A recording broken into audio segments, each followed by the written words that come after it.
You told the media that I was a freaking snake and that you completely understood why I had been assaulted.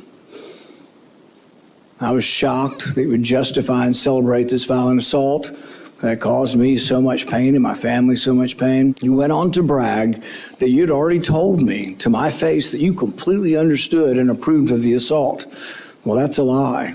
You got a chance today. You can either continue to lie or you can correct the record. You have never had the courage to look me in the eye and tell me that the assault was justified. So today you'll have your chance. I think before I can start my opening statement, I have to address the remarks the chairman made, calling me a liar. Sir, I think everybody in this room knows that I'm very blunt and direct to the point, and if I have something to say, I'll say it directly to your face. If you recall, back in my House days, we actually did have this conversation because of the remarks that I made. You were in a room. I simply addressed that I said I could understand because of the behavior you were having, that I could understand why the neighbor did what he did. As far as my terms of the snake in the grass, sir, I work around this room to try to fix problems. I've worked with many people in this room. Seems like you fight Republicans more than you work with us. I did address those remarks. I did explain your gimmicks by the amendment you put forth. And as far as me saying that I invoke violence, I don't. I don't think anybody should be hit by surprise. I don't like that. But if I do have something to say, everybody in this room knows I'll come straight to you. I'll say it publicly and I'll say it privately, but I'll never say it behind your back. So for you to say I'm a liar, sir, that's not accurate. And I got proof to say that because you have spent millions of dollars in my campaigns against me because we just don't get along. However, sir, that doesn't keep me at all from doing my job. Look, I think he did fine. And bottom line is, Mark Wayne Mullen's the right guy at the right time in the right position. Fully support him. I've talked to Mark Wayne every day, several times a day, ever since President Trump announced his nomination. So, you know, he gets it. He's already looking at solutions. If he actually gets the job, he's looking at solutions for CBP and ICE and FEMA. He's already working. Even though he's not in that position yet, he gets what needs to be fixed. We have frank conversations. He welcomes my judgment. I've been speaking to the head of ICE, the head of CBP. They're all excited that this man will be the next Secretary of Homeland Security so we can keep moving the president's mission forward. Good evening. I'm going to make a prediction. I'm going to make a prediction that over the next 30 to 60 or 90 days, the Democrats are going to beg to have Kristi Noem back. And many of the Republicans are going to beg to have Kristi Noem back. They got bamboozled, they got hoodwinked, and they're looking at a former MMA fighter who's willing to tell them, yeah, go pound sand. I got nothing to say to you. I'll say it to your face. You're a snake in the grass. Boy, I love how he absolutely called out Rand Paul. We've been missing that. The only person, you know, obviously Pete Hegseth, he's been straight on. President Trump has been straight on. J.D. Vance, Steve Miller, he's a perfect fit. He's a perfect fit to go in there, and I'm pretty sure the rhinos and the Democrats are not going to want to have to face this guy with what he is going to bring to the table. You know, some old-fashioned testosterone, some old-fashioned toxic masculinity, just bringing the heat to these people. And the problem is you can look at the contrast there, and you can see a strong, virile dude and a limp-wristed politician who's been there forever, who's just mucking up the waters. Rand Paul is no match. Mitch McConnell is no match. None of these sorry-ass Republicans, forget the Democrats. We know they're phony. We know they got nothing. But I want people to start calling out these Republicans right to their faces. You see, we need that kind of tiger energy to do these kind of jobs. And I think they completely messed up. They think that Kristi Noem got fired. Many of you do not believe she got fired. We believe that she was given an even better job. Notice how quiet she's been. Notice how quiet they've been. You think she's not working with the Latin American countries? You don't think they're out there doing stuff? Yep. But she's out of Washington. She's out of the auspices of people peering and wondering what she's doing. That whole coalition, the defenders of the Americas, the avengers of the Americas, all this stuff that they're doing, we're not going to hear about. And I'm so happy that now we're seeing what his team could actually get done. And by bringing Markwayne Mullins in, they're basically breeding a Bronco rider. Somebody's going to kick some butt. And for so long, we've been told, you shouldn't be that way. You should, get in touch with your inner self and you make sure your nipples don't hurt. When what we've needed is to bring men back to the table. You see, that's what this country needs. And I'm not talking bad about women. I've got a very, very strong woman. She will butt heads with me like that, and she will defend herself. But I'm talking about people who understand the strength of a dominant male influence, which is why I think some of these people have just been losing it. They don't want any parts of this. Can you just close your eyes and imagine Kamala being president right now? The shield of America, I believe, is in addition to what's going on in Latin America and what Christie is doing with these people, is going to continue to expand. Not sure if you know it, but while they're freaking out in these hearings and running around, deportations coming out of Minnesota, even in the snow, the planes were getting out. There's no TSA problem. There's no TSA guys that aren't showing up. The airports aren't clogged for deportations. Just got to keep it going. And that's exactly what's happening. If I seem a little energetic, it's because something clicked in me today as I watched the different hearings, and I could see the cohesion. I could see that Markwayne Mullins wasn't given an inch. I could see that Tulsi Gabbard wasn't given an inch. John Ratcliffe, nothing. When I was doing the hearing today and I saw John Ossoff talking to her, and he tried to trap her. I'm like, hey, listen, your intelligence assessment says that, what's going on here? I didn't see you put that this was an imminent threat. And she saw it. She knew what it was. She knew that was a trap. Hopefully you guys saw it. It's a trap. The media and the Democrats were trying to get someone to say that it's not an imminent threat. And she knew the definition. There's only one man. That one man determines what is and isn't a threat to America. And John Ossoff is probably smart enough to know, oh crap, she knows. We're stuck. Yep, you're stuck. Mark Warner, you're stuck. And so overall, this made me feel really, really good about something. That when Trump said one way or the other, the Save America Act will become law, I feel very, very confident that today that confidence grew. I feel like the Grinch. My heart grew 5 times because now I know what's coming. You had a front row seat.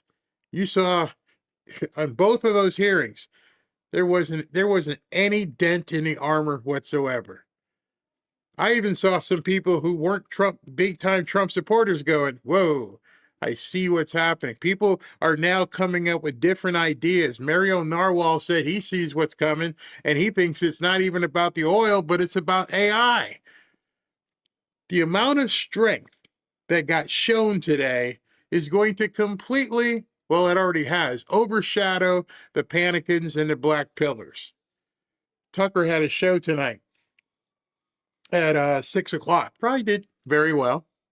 And he had Joe Kent. Surprise! Joe Kent was on his show. One day after he got fired or he quit, he showed up as being a guest on Tucker's show. Surprise. But somebody did some, non-accurate polling, and they said that they went and they asked some of their friends, hey, do you know this person? Do you know this person? Do you know this person? Do you know who Joe Kent is? Nobody knows and nobody cares. The person they care about is Donald Trump. And I'm going to show you, in case you haven't seen this thing by CNN, which is blowing people's minds today. It is absolutely huge in terms of what happened in this poll that they released. But I'm going to tell you about something with that poll. There's something you have to really grasp when you see this CNN poll, because it was pretty impressive. But right now, I truly feel we are closer to the Insurrection Act than we've ever been. We're not looking at rioters in the street. Those aren't the type of, problems that necessitate a national emergency. I myself thought we were going to see the Insurrection Act in Minnesota, but it's a bunch of knuckleheads. Well, that disappeared. The Insurrection Act, and the Democrats seem to know it based upon their testimony and questions today, is that they feel that they have lost control, or the seemingly lost control, over the Trump administration at this point. John Thune, whatever he's doing right now, trying to make up excuses, I don't have the numbers. Okay. But the bottom line that you should have heard and learned today, I showed it to you a couple days ago, is that only one person can determine what is an imminent national threat in this country. One person has the ability to discern and determine on his own what is a threat. So I am, after I saw that today, that interchange with Ossoff and Tulsi, I realized where this thing is falling. They are going to, when I say they, President Trump, is going to use his discernment, his ability to determine what is and isn't a national emergency / an imminent threat. And that imminent threat is going to be the Democrats messing with the elections and not allowing Americans to be the only people that vote. And they're playing right into his hands. I saw this today. Let me see if I can bring this up. They're not doing anything that involves working with Trump. Breaking. The House has blocked advancing a balanced budget amendment to the Constitution. All but one Democrat voted no. It needs 2/3 of the House. Our national debt is $39 trillion. Democrats don't even want to try and fix it.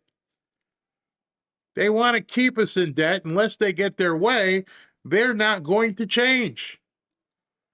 I don't know. Would that be an imminent threat? Well, I think if we are stuck in debt and we can't do anything, that might construe an imminent threat. How about the fact that Jerome Powell today called it, didn't need a crystal ball. I said he's not going to lower the rates. Lo and behold, 230 comes. He doesn't lower the rates. Just keeps them as is. Judges out there just doing whatever they can to step in front of Trump. Instead of step in front of a moving train, and they're trying to slow it down. Which tells you they've got no way to stop this, and they know indeed what is going to be coming. And it just keeps getting worse to them. Senator Mike Lee is talking, or has been talking, about the Save America Act. At some point, expect the begging to stop. Now, I just want to prepare you. It might be likely that this thing doesn't, well, it will not get 60 votes. It's not something you have to wonder. It's not going to get 60 votes. But I don't think he's going to pull the trigger after this fails. We're in March. We don't have to worry about it. If he's gonna do something, and he's gonna make sure that the Save America Act is made law, he's got plenty of time. There's so much going on. Just understand, take a deep breath. I think you saw the precursor today. If you haven't seen it, go back and look at it, and you will see, exactly what I'm talking about in terms of how Tulsi said that. If I should have clipped that video so you should have seen it yourself. But it was right there. It was right there where that moment was when she said only he has the ability to do that. So strap in. I think we're going to see some bumpy stuff over the next 30, 60, 90 days, including whatever happens with Iran. And B-52s were up in the sky today. All kinds of things, dropping 5,000-pound bunker-busting bombs into Iran. Iranians cutting off the internet supply. All kinds of crazy stuff is happening. But it's all for the good. Now, before I start the show, this is our preamble. Before I start the show, I want to talk to you about, our sponsor here, Lear Capital, and want to tell you with honesty what I did today. And what I did today, I had bought a bunch of silver months ago because I think we bought at 30, and so we've done very well with silver. So I want to show you this. Hold on. Let me pull this together so you guys can see it. All right. So the last 5 days, silver is, as you can see, going down. Going down, and now it just went up to 76 in real time. But if you look at it over, that's 5 days. This is over a month where you can see it going down, up and down. That's the proverbial dip. Right now may be a good time for some of you who haven't bought yet to get in. I'm not telling you to. You're going to have to make that decision. And in order to make that decision, you're going to want to talk to my pals at Lear Capital. If you bought some gold before, now is not the time to freak out. No reason to freak out. Hopefully you got it at a decent price. Hold. As you can see with Jerome Powell and everybody else, and with the war, they're trying everything they can to suppress the market. Now understand, if they're trying all this stuff to suppress the market, what happens when it's unsuppressible? What happens when the war ends? Trump has already said it's coming soon. What happens when oil starts flowing freely through the Strait of Hormuz? It's happening soon. The days of excessive money printing, overvalued markets, and bye-bye Jerome Powell in about 2 months are finally catching up to the globalists and the elite.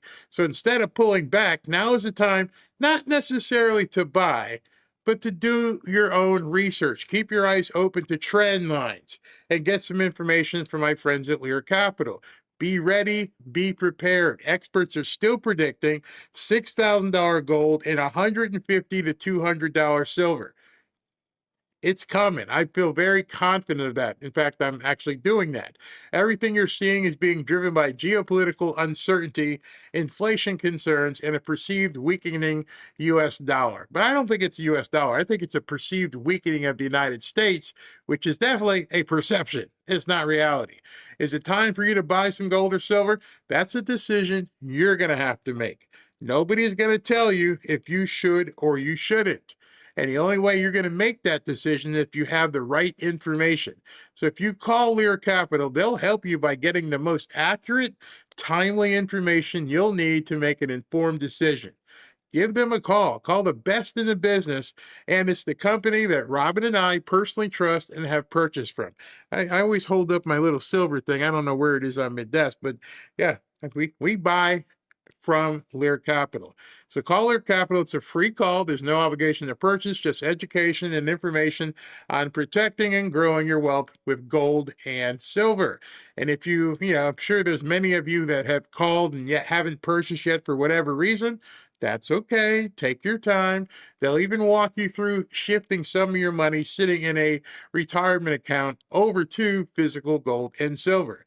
It's easy to do. I've been extremely satisfied with Lear's knowledge, their service, and their prices. I urge you to call them today if you'd like to learn more at 800-601-5430, 800-601-5430, or simply go to learberry.com to learn more or download one of the reports. All right, let's get at it. One man is being victimized by our own government. One man whom they fear, yet whom millions love. One man who is willing to take the poison arrows of lawfare. One man whose voice has been taken away by a corrupt judge operating in a corrupt system. One man who has been ridiculed and insulted. One man who refused to back down. One man who refused to back down. One man who refused to back down. One man who stands between us and them. One man that wants to see America protected again. One man who wants to see America prosper again. One man who understands that a man is a man and a woman is a woman. One man who understands and protects the blessing of life. One man who wants to restore American exceptionalism. One man who once again wants to make America that shining city on a hill for all to see. A place where all the people of the world glowingly set their eyes upon. America.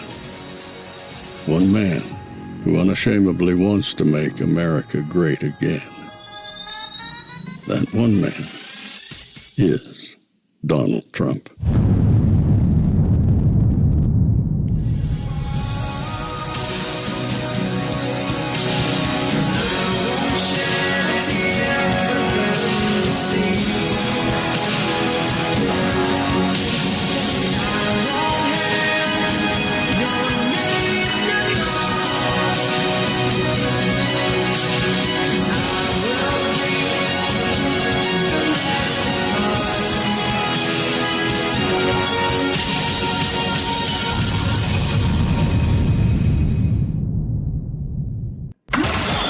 This is Fanfare with Barry Cunningham. So this morning when you saw the two hearings, the one that you watched with me, I was on with you, was the one where the intelligence community was talking. And this whole thing with Joe Kent, where people are looking for a reason to say that he's correct. Well, the smart money is on the Trump administration. I saw this posted by Dave Rubin. And it says, CIA Director John Ratcliffe says Joe Kent was completely wrong to say Iran did not pose an imminent threat. I was going to say eminent. Kent was kept out of all briefings over fears that he was leaking intel. All right, so Dave Rubin said, in the end, we all have a choice.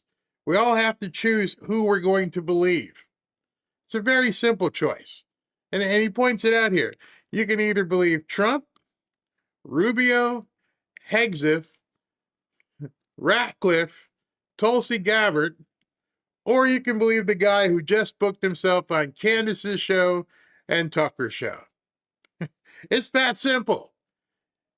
I'm going to make it even simpler. You either believe MAGA or you don't. That's it. We're under attack. We're under attack as a group, as a community. They're trying to do everything they can to fracture MAGA. And then CNN today comes out with this outrageous poll. I don't know if you've seen this. I can't even believe that they put this out there, because in and of itself, I think this is even some subterfuge. It sounds great. But listen. Yeah, you know, sometimes you look at the polling data and there are numbers that just jump off the screen at you, and this is one of those. Because just take a look here. MAGA GOP view of Trump. Approve 100%. 100%. If you are a member of MAGA and the GOP, you approve of Donald John Trump. 0%. So I want you to look at the bottom right corner. If you can see, you might have to lean in. But it says, in terms of the sample that they chose to run this poll to was a 66 to 31, I guess that's 97%, split against non-MAGA. So essentially, if you believe or follow or support MAGA, there's no fracture whatsoever. We are 100% behind Donald Trump. I'm not telling you anything new. Of course you know that. But what you see down in the bottom here is that there's a 66-31 split between non-MAGA and MAGA. And so they lumped in everything, but I don't know how they broke it out. Are they saying the entire sample was 100%? That would be almost impossible. We can't even agree on certain things in our chat. So why would they be putting that out there? I don't know. Is it trying to lull people to sleep? I can't even fathom that it's 100-0. That would concern me if it was 100-0. I'm thinking maybe 70, 80, maybe even 90. Tell me there's some opposition. I can't believe you want to tell me that everybody who voted for Trump is still with Trump. Now, if that's true, even if I doubt that that's true, then that tells you that the black pillars and the rhinos are screwed. They're completely screwed. I think they're screwed anyway. I think that even no matter if CNN did something to put a thumb on a scale and try to get it to 100, even if it's 80, 85, and I saw somebody say, well, Trump only has 30% of the electorate, so it's like 80% of 30. I'm sorry. I'm pretty sure he got nearly 80 million votes. It's not a 30% issue. Whatever the number is, the comfort rests in the fact of overwhelmingly the people who voted for him still support him. That they disapprove. You don't have to be a mathematical genius to know you can't go higher than 100%. He is the 1972 Miami Dolphins. Now, there are some Republicans who disapprove of... I'm going to have to jump in and explain that to you because some of you guys might not realize when he said the 1972 Miami Dolphins. Let me just tell you about that with Bob Greasy and Larry Zonka. That's the only team in history that went undefeated and won the Super Bowl. 17-0. They won every single game and they won the Super Bowl. So that was what that reference was about. Donald John Trump, but they are not members of the Make America Great Again movement. The bottom line is this: if you are a member of MAGA, you approve of Donald Trump. It's interesting, though, because there have been a couple prominent people who have sort of come out online, and they're very mad about this war with Iran because he promised no new wars. Is there any sign that people might be leaving MAGA relative to 2024? Yeah, okay. So, I've said it before, and, the theme of this segment is Tucker Carlson be darned. And when we look at the numbers, I've heard some people say, oh, you know what, when you look at those MAGA numbers, it doesn't account for those who might have left MAGA. But take a look here. Americans who identify as MAGA, in November of 2024, it was 28% of Americans. Now it's basically the same. If anything, it's slightly higher at 30%. The bottom line is this: the MAGA base within the GOP is not shrinking. It's the same size. If anything, it is slightly larger. Now that's very interesting. This is what people were saying. Let me just put that back up so you can see it. November 2024, President Trump wins an election. He wins an election in a landslide. And they're saying in November of 2024, only 28% of Americans viewed themselves as MAGA. In November 2024, only 28% of Americans viewed themselves as MAGA. So it was a very small coalition that resulted in a complete landslide. So here we are a year plus afterwards, and it hasn't shrunk, according to them. It has actually grown to 30%.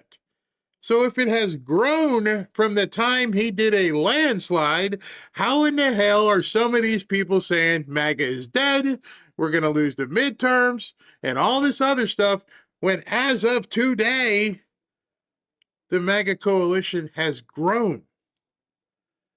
And so this is where I think they're doing some shenanigans, because I think it's even bigger than 30%. I've seen people who weren't MAGA, my sisters, who were Democrats, are like, yeah, he's doing a good job. I think that's what terrifies them.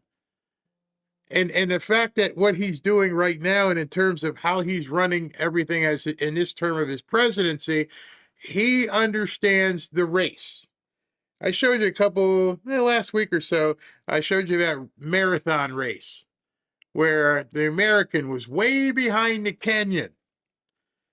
And for whatever reason, you guys can say, yeah, the guy went the wrong way. But whatever the reason was, it wasn't till the last 70 yards after 26 miles.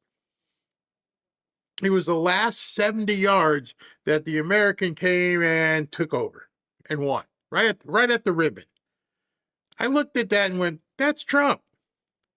I don't have to lead in March. I don't have to lead in April. I don't have to lead in May. I don't have to be winning right now, even though I am. I want to save for the kick. I want to save my kick for when it counts. Right now, you don't win anything. You catch favor with MAGA, but right now, notice how they keep framing everything. Oh, gas prices are up and all these different things, and they're not even understanding how that's short-lived, and you will have no argument when it flips. You will have no argument when Jerome Powell is gone and the interest rates come down. That's in May. Remember where that puck is going. I think realistically, what we're seeing is President Trump, he's pacing himself. He's got the rest of us, pace yourself. I know where the thing is going, and I just got to make sure I get you guys there to by the time, I don't know, September, October, you're like, wow, is this how it's supposed to be? And you got people freaking out in February and March.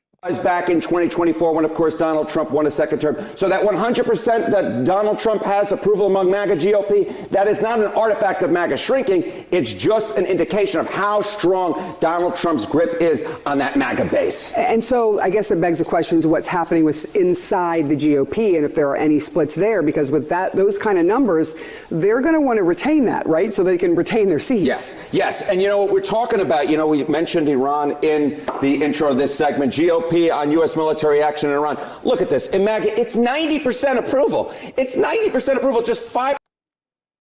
Move out the way, Harry. Disapproval. If you disapprove. All right. So look at those numbers.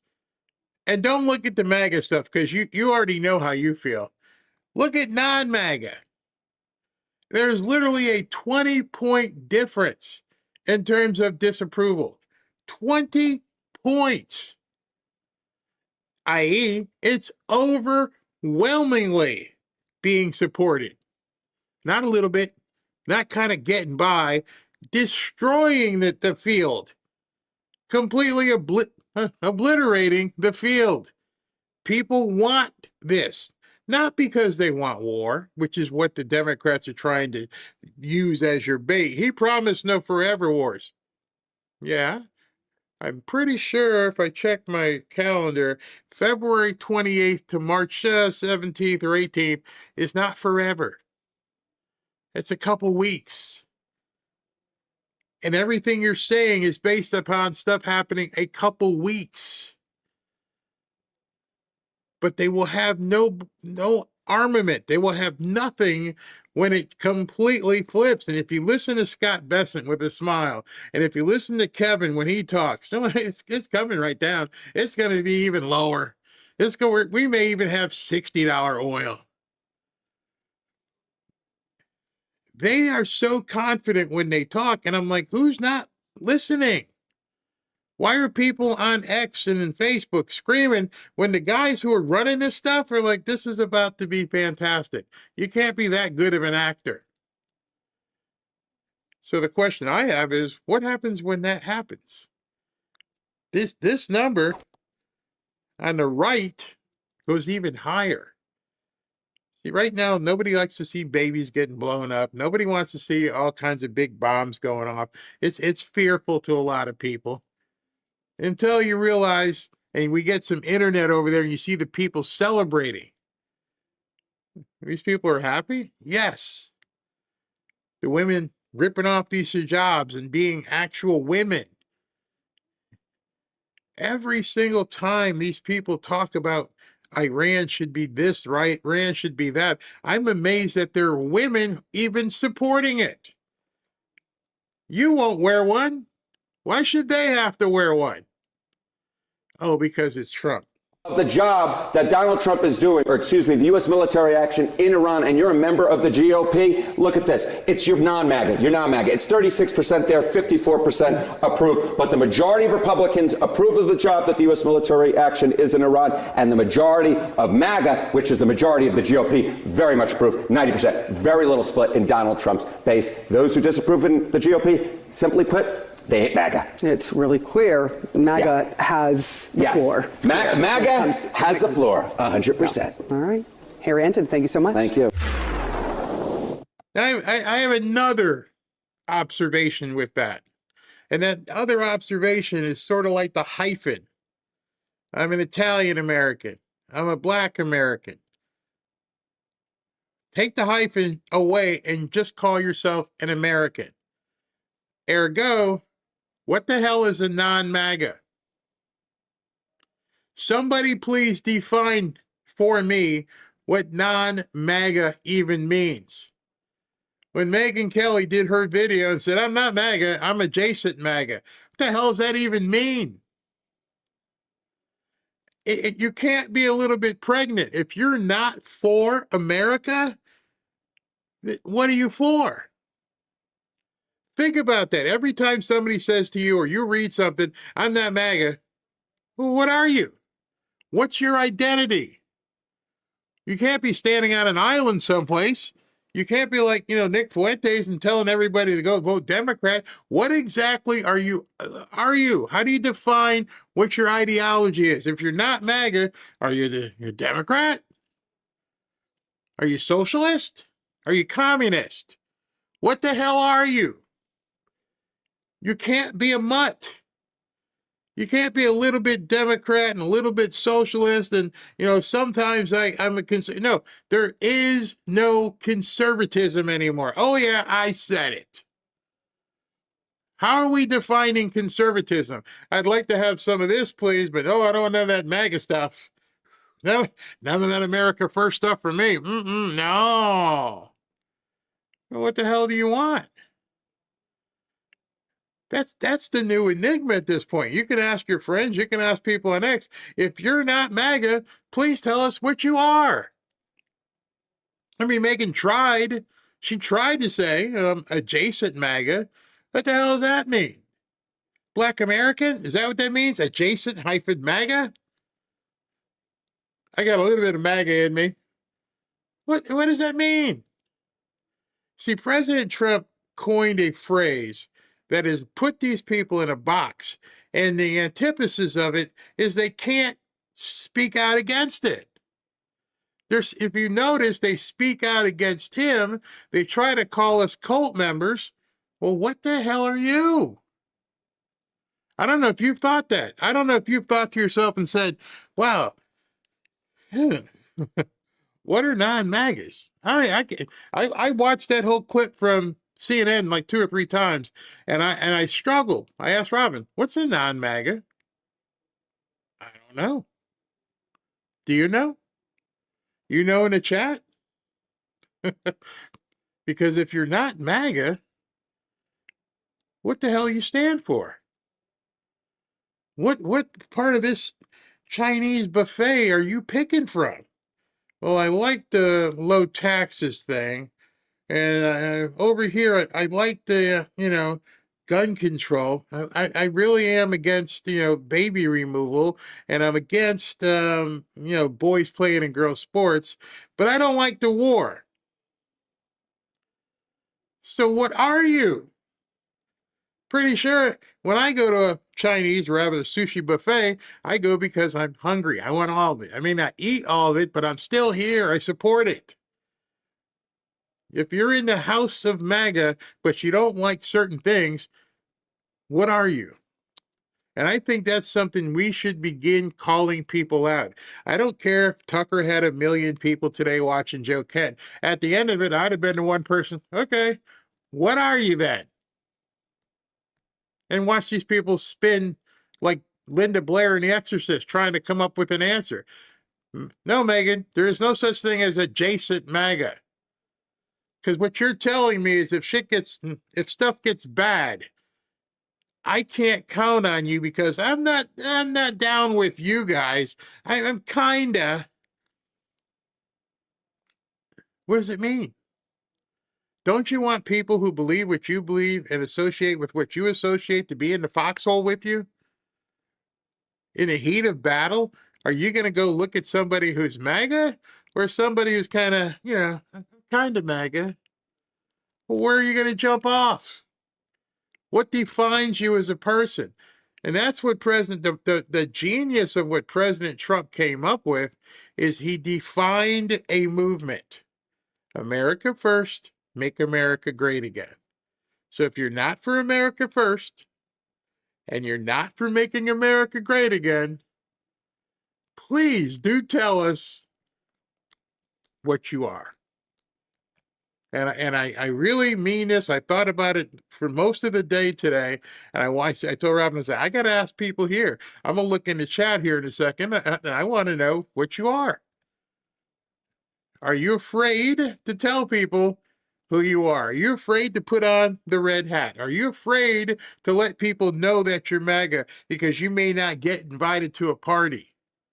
Well, then you should tell everybody. I gave MAGA at the office. I'm not there anymore. Because based on these numbers and everything we're seeing on X, it seems like things are, one way, and over here it seems to be, fraying apart. But then these people have already told us they're not MAGA. So what do we care what they think? That is the punctuating sentence. If you're telling me you're not MAGA, and you're telling me you're not America first, then why do you give a crap what you think? You guys can go play in that playground and have yourselves a great time and put together your own coalition to do what with, I don't know. I'm MAGA. I will say it proudly. Let me see what you guys are saying. That's funny. It's pretty simple. MAGA. I'm MAGA. America first, now and forever. Wow, it's going so fast. I went past that. Yeah, but you guys are actually saying it. That's exactly it. And to me, I'm not going to go there and say it's like religious or anything, because then it would be cult-like. But what it does mean, I kind of do a similarity when, what Simon Peter did, and Christ told him, you're going to lie about me 3 times before the morning comes. And I don't want to be around people who are going to, if things happen bad, say, no, I'm not MAGA. I'm not with them.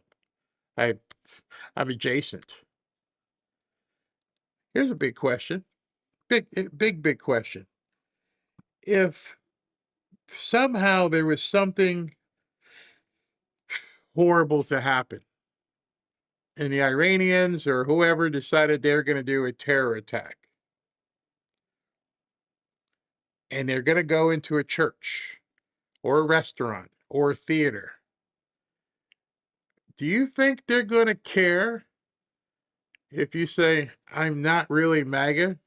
Oh, hold on. Before I shoot everybody else, you can leave. Or are they here to destroy you, not because you're MAGA, but because you're an American? So you can denounce MAGA all you want. You can't denounce being American, and because of that, you have to stand for something because these people want you dead. And so the Democrats would probably say, oh, no, I'm not American, whatever. You're going to find out very soon what people stand for, and you're seeing it happen right now. They stand for money. They stand for clicks. I don't know. But those of you who are MAGA, don't be ashamed of it. As I said in the song that we learned as kids, let your light shine. We got to do that. Oh, SB's here. Hey, man, what you got? Hey, good evening, Barry. How are you? Good. Hey now. Yeah, there's always something exciting going on. I mean, I'm MAGA. I'm Italian MAGA through and through, not going anywhere. Let's see here. About an hour ago, Dahlia's law has passed through House committee, is now headed to the floor for passage, named after the little girl who President Trump honored at the State of the Union. It now requires drivers to know English and the road rules, swift removal of unsafe drivers from the road, and a nationwide crackdown on trucking fraud. Wow. Finally, something's being done. Does that need 60 votes from the Senate, or is that a 50 plus one? Does it say? It does not say. Just Eric says send it to Trump's desk. So I guess that's the first step. I could look into it. And so what that'll do, that'll stop CDLs from being given to Right. Foreigners? Yeah. Most of them are in California, as we know. Yeah. Sorry about that, California folks. Some other kind of good news. The House of Reps has just passed a bill requiring automatic deportation of illegals who commit welfare fraud, 231 to 186. Well, wait. What was the number? 231 to 186. 186 Democrats voted against it, of course. So, as usual, they're not on the side of Americans. They hate us. They hate everything about us. 186 Democrats voted against deportation of criminals, essentially financial criminals. Right. You steal money from the government, which in essence make sense. You're stealing from you and me, but you don't want these people who aren't supposed to be here to be deported, even after it's been proven that they've stolen money from us. 186. Exactly. Oh man, that's absolutely crazy.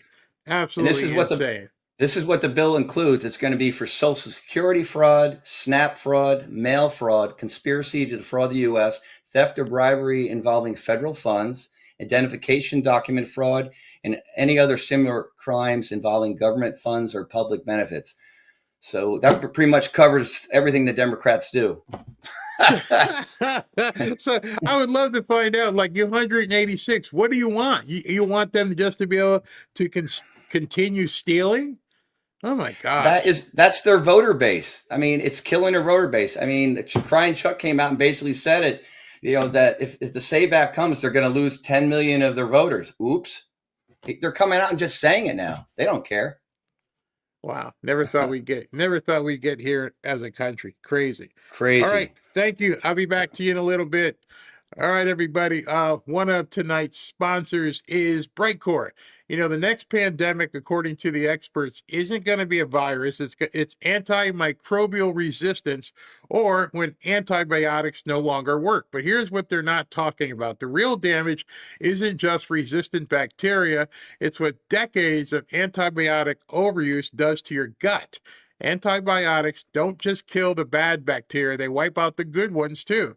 When your gut microbiome gets thrown off, everything starts to break down. Your immune function, your metabolism, your inflammation control, even your brain health. And the most powerful way to rebuild that kind of microbial diversity is through a century-old fermented food, kimchi. Kimchi contains over 900 unique strains of beneficial probiotics that are naturally antimicrobial, which means it's antibacterial, antifungal, antiviral, and antiparasitic, all of that. Because it's not about killing everything, it's about restoring the balance in your body. That's exactly why Brightcore created Kimchi One. It delivers the full microbial ecosystem of fresh kimchi in convenient daily capsules, cold processed, dried, to deliver all the nutrition of natural fermented kimchi. If you want to strengthen your gut, support your immune system, and rebuild microbial diversity the right way, maybe you might want to check out kimchi. Kimchi right now, you can order it. The link is in the description below. You can get an exclusive offer by clicking the link in the description for 25% off your entire order. Or for an even better deal, you can call my friends at Brightcore for up to 50% off your order and free shipping. Give them a call now at 888-418-6738. Be back in 90 seconds.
back to Fanfare with Barry Cunningham. And then the big news from overnight. This is Ismail Khatib. He's the Minister of Intelligence. Some suggest that there some reporting in the Wall Street Journal that once they started to destroy locations where a lot of these leaders got together, they would literally camp out in tents overnight in force. And some of the Israeli and U.S. intelligence have led them there to eliminate some of them. But let's think about the Minister of Intelligence right now as we're bringing Karoline Leavitt from the North Lawn. And Karoline, welcome to our coverage. We got a number of things we want to run through, so thank you for your time today. First of all, on Khatib, does the United States, or does the White House believe that he was responsible for assassination attempts on President Trump? Well, I won't comment on that intelligence, Bill, but certainly this was a known terrorist. And U.S. intelligence, combined with Israeli intelligence, our great partners in this effort, is the best in the world. And of course, this man is no longer with us here on Earth, and that's a good thing for the United States, and it's a good thing for the American people who have long been threatened by this rogue terrorist regime. We're now on day 18 of this operation, and some updated numbers for you from CENTCOM this morning. We've now actually struck more than 7,800 targets. More than 120 Iranian naval ships are at the bottom of the ocean, have been sunk by our great military. So the objectives of Operation Epic Fury have been clear from day one, and the sheer lethality and power of the U.S. Armed Forces is on display every single day as they continue to meet these objectives and obliterate the rogue Iranian regime and their ability to threaten the United States of America, our allies, and the Middle East. All right, so quick question. Hey, Karoline, do you think the guy that they just turned into pink dust, do you think maybe he was one of the guys that was, working on trying to assassinate President Trump? She was asked that question. If you heard the answer, I don't want to address that. Why wouldn't you address that? What would be the reason why, in your mind, why do you think she punted on that? I don't want to talk about that. I can't discuss that. Well, A, the assassination is still being investigated, 1. 2, pretty much means yes. Pretty much in my mind was, okay, he was one of the bad guys we just turned into mist. And they don't want it to appear as though what's going on in Iran is because of any revenge. Because that the Democrats would quickly go, oh, so you killed him because he was, you were the judge, jury, and executioner of some nice guy in Iran just because you think that he was involved in the planning of assassination of Donald Trump. How do I know that? Mark Warner said it today. Mark Warner said those exact words. So what you're saying is you're the judge, jury, and executioner. He actually said that to Tulsi Gabbard. They're digging, but the Trump administration is, knock on wood, too quick for them. That was a trap. Even Fox tried to get her to walk into that. It was so because the next question would have been, is that why you killed him? And that's what would have happened if she said, yeah, we had an understanding that he was one of the guys that was plotting to kill the president. So you didn't want to arrest him. You just turned him into pink dust? No. I'm not even talking about that. He's gone. He's not on Earth anymore. Bye. Karoline, there was news yesterday when Joe Kent, who works for Tulsi Gabbard over at the DNI, a political appointee, said he could no longer stay in his job. He was resigning over the Iran war. So he had objections. When is the last time he saw President Trump? It's been a while. It's been a while since the president has seen him here at the White House. It's been a while since he's been involved in the process of the presidential daily briefs, and he's been actually present for the president's intelligence briefings. This was an individual who was not involved in any of the discussions pre-operation and throughout this operation. I think the president views it as deeply unfortunate that this individual, who the president gave the privilege of working for the administration, put out this resignation on government letterhead with many falsehoods throughout. Why is that important? Notice how she phrased that. This man who had the privilege of working with Tulsi put out falsehoods on government letterhead. This guy better watch his step. She just laid out a criminal case against the guy. And I thought to myself, that was kind of ballsy that you wrote a resignation letter for yourself on government letterhead. Were you not thinking? Did you not care? Did you think you were bigger than that? You can't even, if depending on the corporation you work for, you can't even tweet about certain things without them telling you, or HR coming in and going, you're going to have to delete that tweet. Can't, you work here. I can't have you saying stuff like that. You've seen people fired because of things they've said about Trump online. And this guy posted a resignation letter on government letterhead, and she just pointed it out, and it struck me. Like I said, you have to really listen sometimes to what these people think, and she's the spokesperson for the president. And she pointed that out. Essentially accusing the president of being manipulated by foreign governments. That's laughable and it's insulting. President Trump has been remarkably consistent on this issue of Iran for many, many years. Long before he ever entered politics, he has always said Iran can never possess a nuclear weapon. So anyone who works here should be well aware of the president's intentions and his peace through strength agenda and his willingness to use the United States military to achieve peace if and when necessary, as we have seen throughout Operation Epic Fury. There are some reports that the White House considered him to be someone who was leaking. And of course, that's obviously no good. When you are at the White House, you don't want somebody like that in the administration. He was never fired over that. His boss, Tulsi Gabbard, the director of national intelligence, will be testifying this morning. Does the president still have full confidence in her? He does, yes, and we look forward to watching the director's hearings today. And I think that anyone who has been suspected of leaking or is proven to be a leaker will not be welcome in this administration. I know that for a fact because I've heard the president say it myself. There are investigations underway into leakers in this administration. Stop, full stop. There are investigations right now being conducted for people who have leaked. That's the closest we have gotten to this whole rumor mill about maybe Tucker leaking to the Iranians or certain. Right now, she just confirmed there are investigations. That's the first time I've heard it. Confirmed. You now hear it. We all know the rumor mill. The rumor mill says that Tucker was giving information to the Iranians. The rumor mill says he got duped and was brought into the White House. I've heard the rumors. You've heard the rumors. None of us can confirm them. But what we can now confirm is that there is indeed an investigation. We didn't know that yesterday. At least I didn't. I did not know definitively that there is an investigation going on about suspected leakers. And people will be held accountable for that. It's unacceptable and it cannot be tolerated. As you just heard. All right, so they're going to be held accountable. Well, what does that mean? Well, they're going to get some silver bracelets, and they're not talking like my watch. They're going to get silver bracelets. People will be held accountable. And these people won't have the safety net of some of these crazy judges.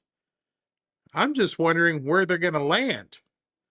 Like, anybody who says about treason is very, very, very, very, very, very, very, very hard to convict somebody of treason. But what happens if they end up being military tribunals, things of that nature? She just said they're going to be held accountable. Good. We told our viewers we're watching both of those hearings and they may make news, and we'll bring them headlines when they happen. On a truth that was sent out earlier today, 7:22 a.m. Eastern Time. I wonder what would happen if we, quote, finished off what's left of the Iranian terror state and let the countries that use it, we don't, be responsible for the so-called strait. That would get some of our non-responsive allies in gear and fast, President DJT. All right. So today in the hearing, you heard a number of the senators as they were asking Tulsi or Ratcliffe questions. They were utilizing what President Trump says on Truth Social. They've been utilizing things he says when he's giving speeches and he's at the microphone at a podium somewhere. And the part that at this point, you've been following Trump for quite some time, is the guy's giving off flares. When I say flares, you know the flares that they, the evasive stuff that the pilots are doing, and they'll drop a flare so that the missile goes over here. This guy uses True Social and his speeches to drop flares. And they're like, well, in his own words, he said this. Like, you don't take into any account he's playing you. And see, that's another reason why President Trump says some of the offhand stuff he says. Like he goes, yeah, you make a lot of money. I can't tell anybody. And I can't use the word beautiful, because if I use the word beautiful, they'll come for me. Because he has, at that point, plausible deniability if anything ever comes back on him. I was just kidding. I kid during my speeches. I have fun with people. Oh, they make a lot of money. Hey, look at those people, average Joe, whatever they come. They've been to like 500 rallies. He didn't have 500 rallies. He's doing the weave out there. And the thing is, you don't know, I don't know, which part he's saying is true, which part he's saying is meant to message to somebody, and which part he absolutely means. And he's fantastic at it because he keeps all these people in the dark. So he comes up with this and goes, I wonder what would happen if we, quote, finished off what's left of the Iranian terror state. What the hell does that mean? None of us knows. Does it mean nuke them? I don't know. How do you finish them off? And let the countries that use it, we don't, be responsible for the so-called strait. Hey, we just did all this damage, and we're going to let you guys figure it out because we don't use it. You could see people probably freaking out about that. That would get some of our non-responsive allies, in quotation marks, in gear and fast. So that entire post that he put out was basically shaking the trees and letting the allies know, you better get your acting together here. You better get in here and clean some of this mess up. The left takes it as literal. You need to take it as, I don't know. He's talking to somebody. He's making a joke. What do you mean finish off the country? Well, he doesn't say the country. He says the Iranian terror state. Well, I guess that is the country. But anyway. Has there been any movement overnight on behalf of our allies that has softened their position about going through the Strait of Hormuz? Not overnight, but the president and his team, especially Secretary Hegseth and Secretary Rubio, continue to be in touch with their counterparts in Europe and, of course, our allies in the Arab engulfed region to step up and do more to help the United States in securing the Strait of Hormuz. This is to their benefit, more so than it is to the benefit of the United States. Thanks to President Trump, we are a net exporter of energy. We don't need the Strait of Hormuz for our energy here at home. For the American people, of course, we want the strait to be open for the global oil market and to stabilize prices and bring them down again. And we have options the military has options to continue doing that. But the president is right to call on our allies to step up to do more. One of the things that I say often, she just said it, and not a lot of people understand it when she says we're net exporter, meaning we send out more than we take in. We are no longer beholden to these governments. We are the seller. We export. We are net export. We are sending out more to countries than we need to take in. So we don't need the Strait of Hormuz. And I would let you to understand at this point, if that's true, which it is, why the hell did gas price go up? That's where you need to understand you're watching a political movie, just like with gold and silver. They're trying to suppress this, they're trying to suppress that. Jerome Powell won't lower the interest rates. They're trying everything they can do to stop President Trump. Hey, how can the gas prices go up in 3 weeks? Every single one of these companies that gets gas has no shortage. So what you're saying is they're pricing in a shortage for like 4 or 5 months from now. Hey, we better watch out. Let's go ahead and board up the house in case the hurricane comes. But there's no hurricanes coming off the coast of Africa. What are you talking about? That's essentially what they're doing. That would be like me and Robin sitting here and putting up shutters or turning on whatever we got to turn on. And I look at her and go, what are you doing? Well, we got to get ready for a hurricane. But there's not anything coming off the coast of Africa. What are you talking about? And when you look at it that way, and you see what everybody's doing and how they're reacting, it makes no sense whatsoever. Why is gas up? If we're net exporters, we're good. We're very good. Our hurricane windows here are going to be okay. We don't need to worry right now. They're making people worry. And they're using it. How do you know it? Because they're using it against them. Oh, gas prices are up.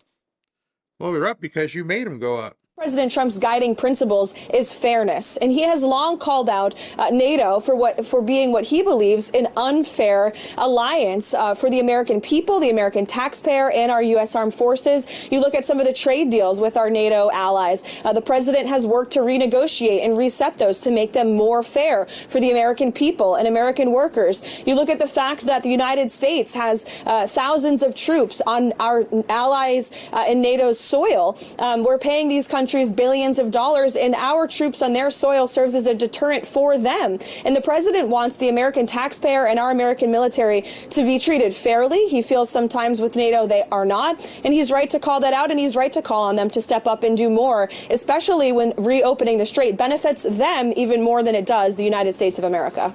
There are troubles here at home as well. The Department of Homeland Security remains shut down, and Mark Wayne Mullen has his hearing. We're going to hear from him in a moment.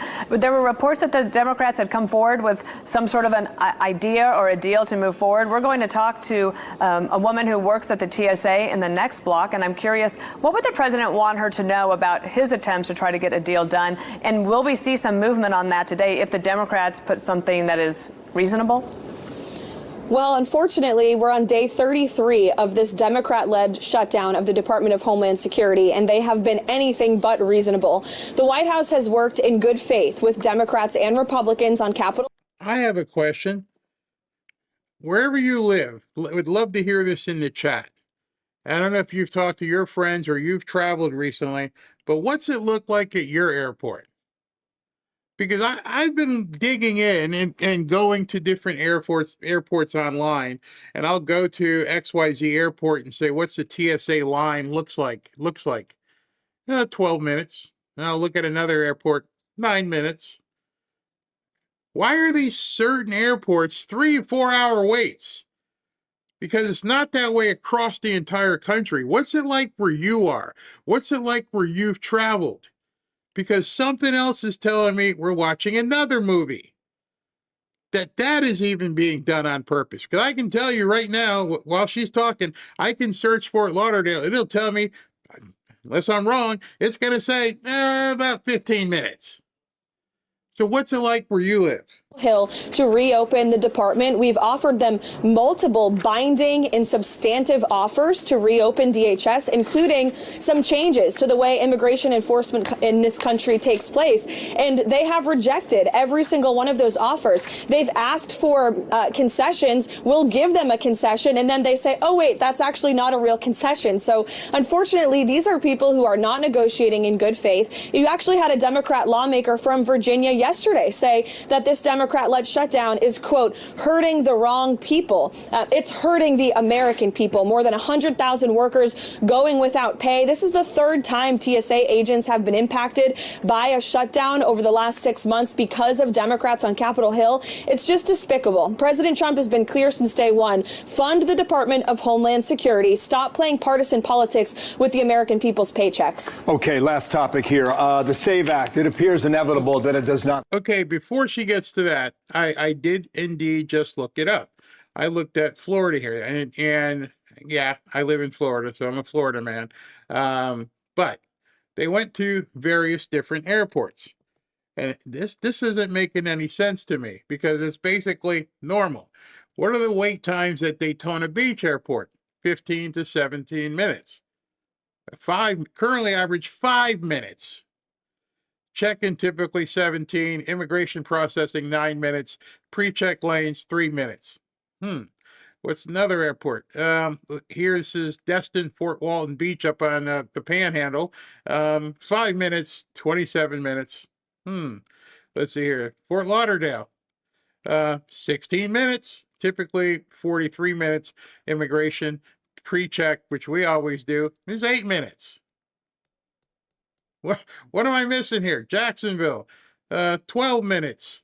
8 minutes for security. Key West, 2 minutes.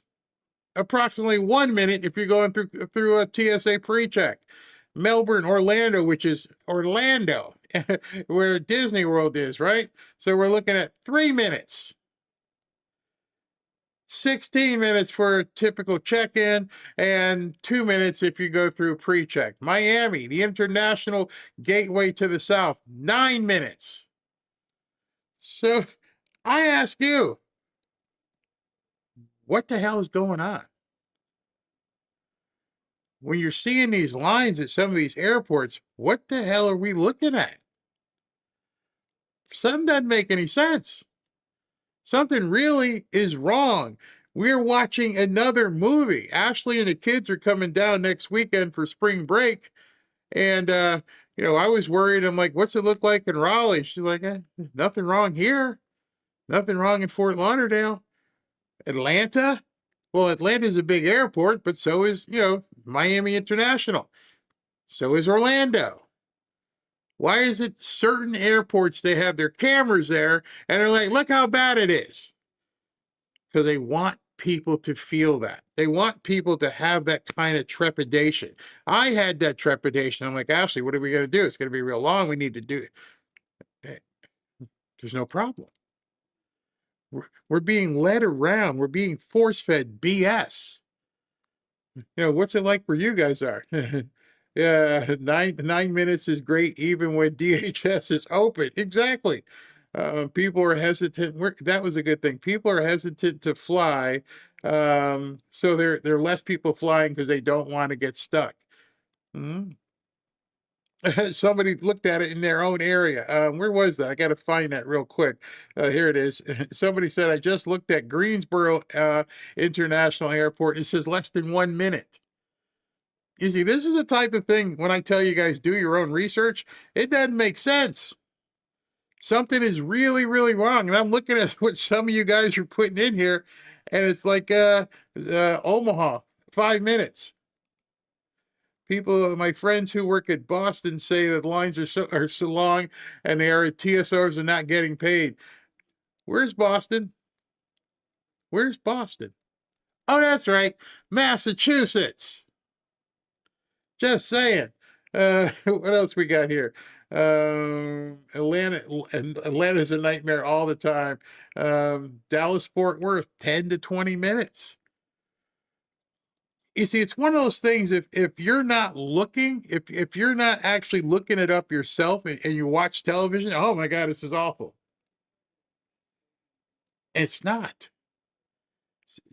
Just like the gas prices, everything right now is almost like a choreographed symphony that they're trying to make. And I shame on Fox for doing that. Fox, go, get out of New York and go to Albany Airport. Go to some place that's not in the middle of a blue cesspool and tell us what's it look like in Schenectady. Oh yeah, John. I'd make this report, but I'm about to get on my plane because there's nobody in line here. People aren't getting the truth. And I just doing that little exercise, you guys are now looking, all you got to do is put in Google is TSA wait times, certain airport. TSA wait times, Orlando. TSA wait times, Boston, New York, whatever it is that you are flying or near you, and you're going to be shocked and like, wait a second, it's not that. Like that one lady said, it's like that all the time. Have the 60 votes in the Senate. On that note, back to Truth Social, the president said this just yesterday. He said the Save America Act is one of the most important and consequential pieces of legislation in the history of Congress and America itself. I will never, ever endorse anyone who votes against Save America. Thank you for your attention to this matter.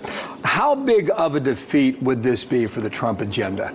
if it does go down the way we expect? Well, Bill, I do think President Trump would reject the premise of your question that this bill is doomed to fail. He's fighting every day to get the votes needed to pass this country-saving legislation, the Save America Act, which has some of the most common sense proposals ever proposed by either party on Capitol Hill. Voter ID, who could be against it? 90% of Americans support it. No mail-in ballots, which we know create a tremendous amount of fraud in our electoral system, with common sense exceptions, of course, for those in our military and others. No more transgender mutilation surgeries for young minor children. Again, a 90% issue supported by the American people. No men in women's sports. And proof of citizenship to vote. These are common sense proposals that the President of the United States supports because he knows the vast majority of the people in this country support. And every senator on Capitol Hill, both Republican and Democrat, frankly, would be wise to vote for this legislation because it's in the best interest of their constituents and our country to do so. We're working with the Senate on this daily, and the president is a fighter. As you know, he's not going to give up the fight on this one. Just going back. You got to wonder what the plan is here. You have to sit back. If I was a Democrat, I'd be like, oh, okay, so he knows it's not going to pass. He knows it's dead in the water. You got to be astute enough to realize what's his next move when this thing fails. Is there nobody smart enough on the Democrat side to go, wait, need to talk about this. I think he's putting us into a giant bear trap. Nobody? Nobody wants to look and see what's going on. No, we're not. It'll kill our democracy or something. But 90% of people want it.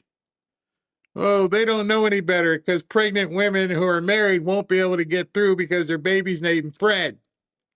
And what are you going to do about the black people? They don't even know who their daddies are. They can't even get birth certificates.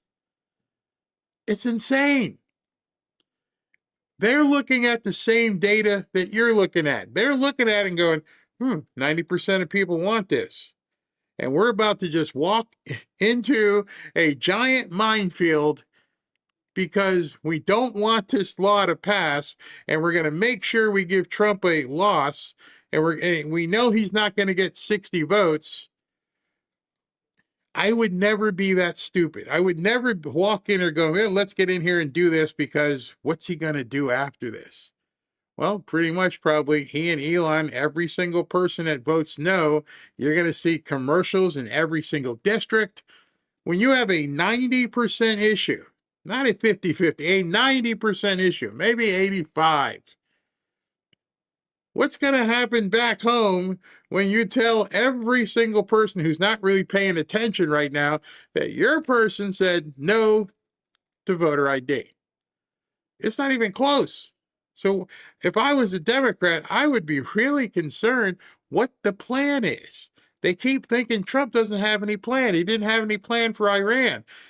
The fact that you're underestimating this guy is going to be your downfall, which go ahead, do it. Walk in there and vote, 60. You're not going to get 60 votes. Great. Then what happens? Back to the start of the first part of that answer. Are you predicting victory then? I'm not predicting victory, but I'm not predicting defeat either. I trust in President Trump and his ability to wheel and deal with senators on Capitol Hill, and he's... The hell does that mean? That's like being adjacent MAGA. I'm not going to predict victory, but I'm not going to predict a loss. There's only two choices. There's only two ways this can go. Either it passes or it doesn't. That's it. And you're smiling in the camera, almost laughing, going, I'm not going to predict anything. I'm just going to trust Trump, is what she just said. That's what you had to hear. She goes, I'm not predicting anything. She basically said, and I'll rewind it for you. She basically said, I trust Trump. Here it is. Listen to it again. Then? I'm not predicting victory, but I'm not predicting defeat either. I trust in President Trump and his ability to wheel and deal with senators on Capitol Hill, and he's not given up on this piece of legislation, let me tell you. Yeah. All right. So with a brilliant smile, I'm not predicting a loss. I'm not predicting a win. I'm just trusting him. which is pretty much what we should be doing at this point. We don't know what he's got planned. We don't know what he's going to do. And she looked like she just ate the Tweety bird. She was smiling. That gives you confidence. She couldn't contain herself. Oh, you have no idea what's behind door number 2. I just trust Trump. I can't get the smile off my face. Her big rosy chair. Oh gosh, she didn't sell that well. SB, you there? I am here. What's up? You're a poker player. Did she just give you a tell or what? Oh, of course. I'm not going to play poker against a pregnant woman. Or Trump. Or Trump. Heck yeah. Trump. Yeah. He plays 5D chess. I think he plays a little bit better than I do. Yeah. She just smiled at it. Anything? Got anything new? Yeah, I have, let's see. Democrats just started screaming and stormed out when they realized there were no cameras in Pam Bondi's Epstein hearing tonight. They screamed, C-SPAN wasn't there. And then they stormed out of the meeting. So as usual, it's all theater for the Democrats, right? Yep. That's all they wanted. They wanted to have television commercials, and that was it. So screw them. I don't even care. I have something from Trump posted on Truth Social. It's a short one. Free Tina Peters, a 73-year-old woman with cancer, given a 9-year death sentence in a Colorado prison by a Democrat governor, Jared Polis, and a corrupt political machine for exposing the fraud by the Democrats during the 2020 presidential election. Again, free Tina. It would be an absolute shame if she were to die in prison. He'll be a martyr for sure. Yeah. All right. Horrible. Be back at you. That's all I got. Okay. See you soon. All right, everybody. Let's continue. Can you give us an update on what you're hearing from the Chinese about when this trip might be rescheduled? We're working with them. They have agreed to postpone the trip. I think they understand the president's rationale for doing so. But again, we're working on those dates. The president has some things here at home in May that he has to attend to. And I'm sure President Xi is a very busy man as well. So we'll get. Why you drop these breadcrumbs and don't tell us? President Trump has something so important he can't go to China in May. Something big is coming in May that he can't leave. And I'm like, it's not 4th of July. No, so it's not the anniversary. It's not the, wrestling thing. What the heck's coming in March with her again with that big smile? Well, so in case you guys don't know, this is called The Sticks. And she's been out there a few times. I've shown it to you. It's a area next to the, I want to say the west side of the no, not sure which side of the, if you're facing the White House, it's to the right. I got all turned around when I was in Washington. Anyway, what you're seeing basically, all those tents there are all the different media outlets where they have their connections, where they can send feeds and take little hits right there outside their tents. And right now they're obviously surrounding her. It's on the books as soon as we can, and we'll keep all of you posted. Karoline, given that the allies seem to have rebuffed the president's request for help, and now he says he no longer needs their help, what is the plan to reopen the Strait of Hormuz quickly? The president is going to continue to talk to our allies, both in Europe and also in the Gulf and Arab region. The United States military has a lot of capabilities, as you have seen play out over the last 18 days. They still do have tricks up their sleeve. I won't broadcast them for the media, but rest assured there is a plan. They're working on it. We have seen some progress with respect to that, but of course the president, again, continues to call on our allies to step up and do more. So somebody is saying that May 17th, there's going to be a rededication to the nation to God. Very interesting. Very interesting. All right. We'd love to see that occur. Karoline, a couple of questions on Joe Kent. The White House was warned last year when the president nominated Kent that he had a history of embracing conspiracy theories, that he had some ties to white nationalists. Given that, why did the president nominate him to the position in the first place? The president President spoke on this a little bit yesterday in the Oval Office. He said he always thought Joe Kent was a good guy. Obviously has a commendable military record and experience. However, he was not someone who was involved in the presidential daily brief, part of the president's intelligence briefings over the last several months. Have not seen him here at the White House for quite some time, and the president feels it's deeply disappointing that after the president gave him an opportunity in this administration to serve the American people, that he would resign with a letter filled with falsehoods, accusing the president of the United States by being controlled by a foreign country. That's both insulting and laughable all at the same time. The president is the leader of the most powerful country and military in the world. Nobody tells him what to do. He makes decisions based on what's in the best interest of this country. Sorry, the president said yesterday that he always thought Kent was weak on security. Why would he name someone to run the counterterrorism center who he thought was weak on security? Again, I just told you, the president gave Joe Kent a chance. He thought he was a good guy with good military experience, and unfortunately, he proved he was not up for the job. And we don't want somebody leading the counterterrorism task force who cannot agree that the #1 state sponsor of terror in this world did not pose a threat to the United States. That's what another falsehood he said in his letter of resignation, which is just unequivocally false. It's backed by intelligence. It's backed by the fact that Iran was building ballistic missiles at a rapid rate to build a shield of immunity so they could build a nuclear bomb. And it's backed by the fact that the president of the United States made the decision to attack Iran before they could attack American troops and our assets and bases in the region. And that was, of course, a good decision, not just for the United States, but for the rest of the world. It should be commended. It should not be degraded in the form of a resignation letter that's riddled with lies. Thank you. Thanks, Caroline. Can you imagine like how busy her day is? I mean, she did the thing with Fox, she did the thing out at the sticks, and then she had to work whatever he had going on. Thank you guys for looking up about in May. I see some of you guys are saying it is a national prayer. It says, Pan said he invited everyone to show up on Sunday, May 17th. So yeah, something big is happening. I must have missed that. I'm going to have to obviously look up more on that myself to make sure I can understand what's coming in May, but it looks like it's going to be quite the big deal. Hey, let me tell you really quick about one of our sponsors. You should know by now, it's Chapter. Medicare is confusing. As someone who is 65 right now, I can confirm this. Keeping track of enrollment periods, understanding all your options, and making sure you're on the right plan takes a lot of time and a lot of energy. And between Medicare scams, corrupt agents, bloated insurance companies, it's easy to make mistakes that can cost you literally thousands of dollars.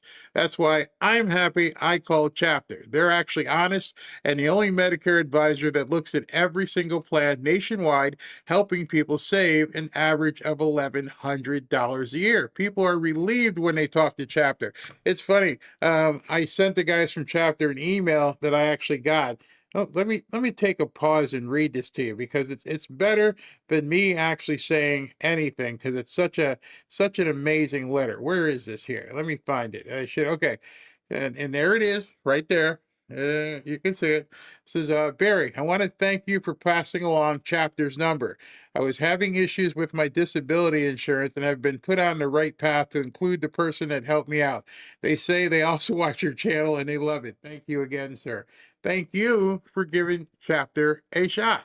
That's absolutely phenomenal. See, when you call Chapter, you may save $100 a month or up to $100 a month or more. These guys won't push you to buy a plan you don't want, and their support, and this is where it's really good, is completely free.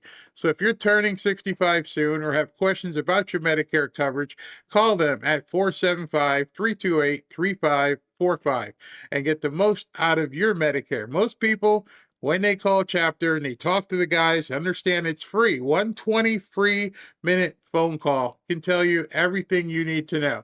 You probably just wish you had called them sooner. All right, back in 90 seconds.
to Fanfare with Barry Cunningham. So at some point today, I had two live streams going at exactly the same time. We had Karoline Leavitt talking out at the Sticks and on Fox News. We had the dignified transfer, which they showed you Trump arriving, but they didn't put any cameras while it was actually happening. All this was happening at the exact same time that J.D. Vance is out there doing a speech in Michigan. And I'm like, I look up and I hit up SV. I'm like, you're not going to believe this. We're doing all this and he's making a speech. I remember the time not so long ago when people asked me, Barry, what are you going to cover after the election? And now I'm realizing, get back to the gym, eat well, exercise, take your kimchi, because I think we're about to ramp up like you guys have no idea. I think what we saw today was a taste of things to come. I think we're going to see multiple events happening at the same time and wondering, did you see this? Did you see that? I put up a poll, and in the poll I asked, did you guys see J.D. Vance's speech today? And as of right now, there were over 1,500 votes, and 87% of you said, nope, didn't see it. It just flew by. And so I think I told Ashley and SV, I think this is going to be a sign of things to come. I think we're constantly going to get bombarded from here until November. Strap on. It is going to be a hopefully smooth ride, but it's going to get crazy. I haven't even seen the schedule for tomorrow. It comes out about 10 o'clock. In any event, I've got the J.D. Vance speech that he made today, and it was a great speech, and here we go. It is so exciting to be here with all of you. I've had the opportunity over the last 14 months to work closely with President Trump and Vice President Vance as they have been dedicated, I would say effortlessly, tirelessly, towards strengthening the United States economy. They've been working so hard for all of us, promoting upward economic mobility, seeking out more affordable, reliable baseload power, as they've been working day and night for all those Americans who delivered on that Trump mandate to put President Trump back in office to make America great again.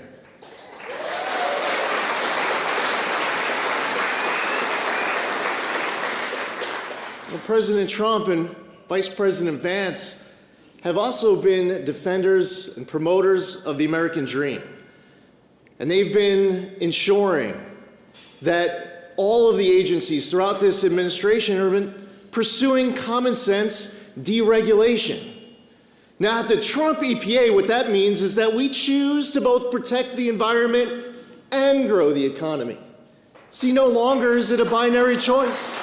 We don't have to choose between the two. I'm jumping back in right now. The sound is 5x5 and green for me. So I'm not sure if people are, your connection is going in or out, but I seem to have fine audio. I'm checking again, making sure.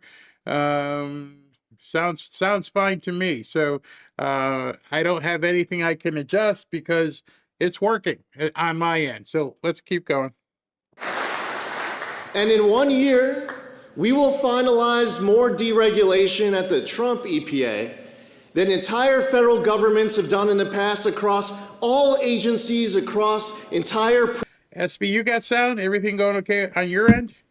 Yes, I'm hearing it just fine. Okay. I don't know what that was. I don't know if that was, I don't know, but okay. I just went to get coffee. Presidencies, just one agency delivering that deregulation for the United States economy and for all of you.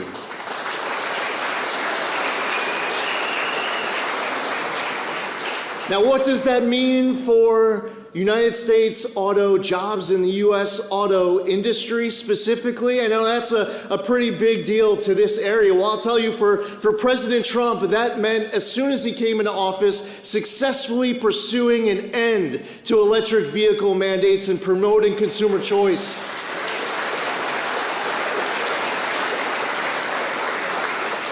working with the Secretary of Transportation, Sean Duffy, to ensure that we were resetting cafe standards in the United States.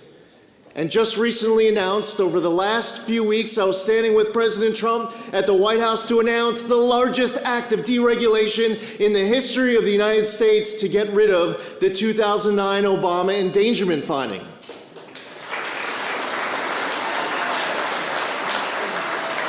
And while we were at it in that announcement, yes, the largest act of deregulation ever in the United States to promote consumer choice, we got rid of that climate participation trophy for that annoying off-cycle credit for that start-stop feature in those vehicles. It's gone.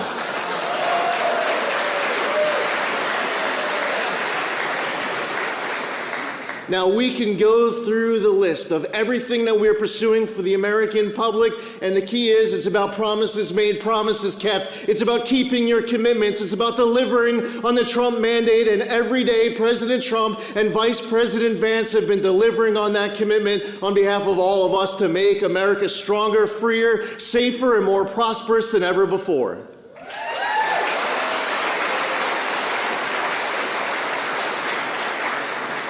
Now, ladies and gentlemen, you might have just seen a very special woman walk into this venue with us. A big round of applause for our amazing Second Lady, Usha Vance.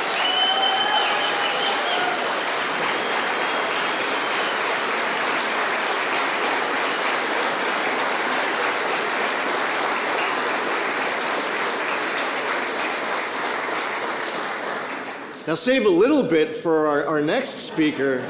Gosh, I don't know what that's going to result in at home, that our Second Lady's getting the biggest applause, but she deserves it. A strong woman, somebody who is a great mother, an amazing spouse, an amazing American, and she happens to be married to my vice president, our vice president, somebody who is a Marine, somebody who is a patriot, a constitutionalist, a defender of our flag and our freedom, somebody who selflessly has served in so many capacities to make this country stronger than it's ever been before. I've had the opportunity to call him a friend.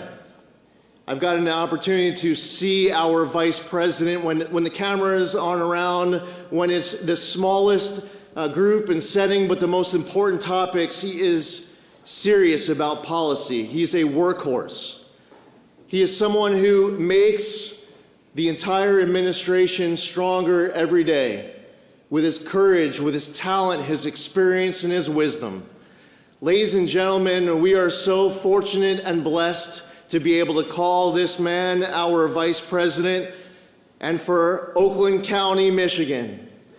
Let's all give a big round of applause in welcoming and greeting our Vice President of the United States, J.D. Vance.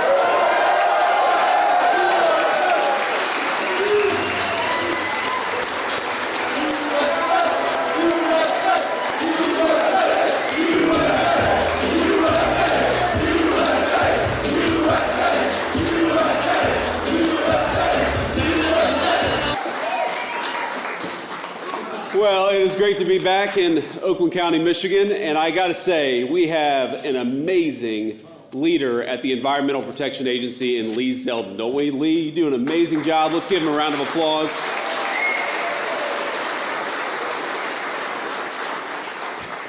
Please, y'all, take your seats, take your seats. You're a politician with a microphone. I want to be up here about 3 hours, so we don't want anybody fainting.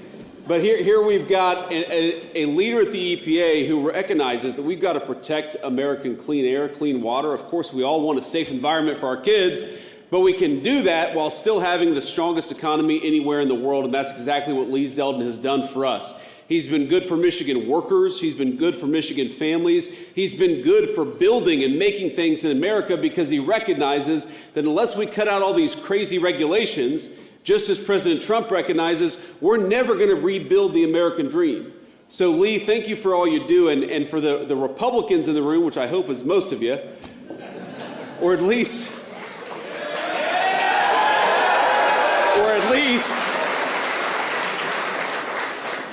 the independent-minded Democrats and independents, Lee is the reason why we have a Republican Speaker of the House right now. Nobody knows that or appreciates that because a couple of years ago, Lee Zeldin was the New York gubernatorial candidate at a time where, of course, it's very hard for a Republican to win the New York governor's race, but he so overperformed and did such a good job in that race that he drug a number of New York congressmen across the finish line. They're in Congress today enacting good policy because Lee Zeldin ran a hell of a race. So thank you, Lee, for everything that you do.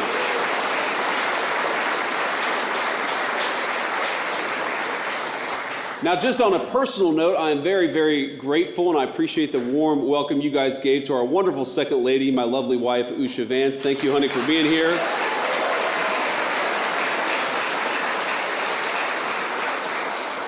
Usha is now 22 weeks pregnant with baby number 4, so we're very excited about that.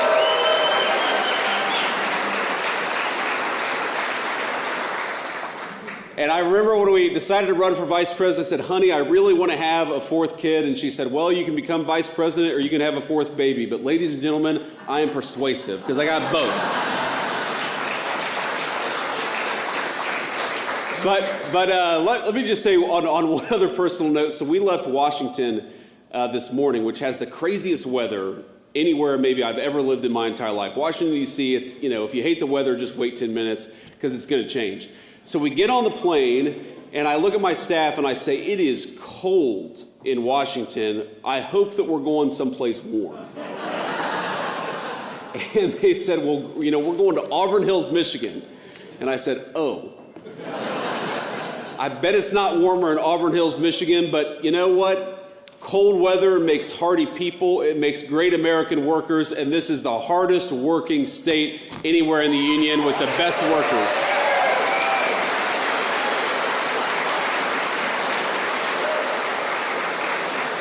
And you all know, as an Ohio State alum, how hard that is for me to say.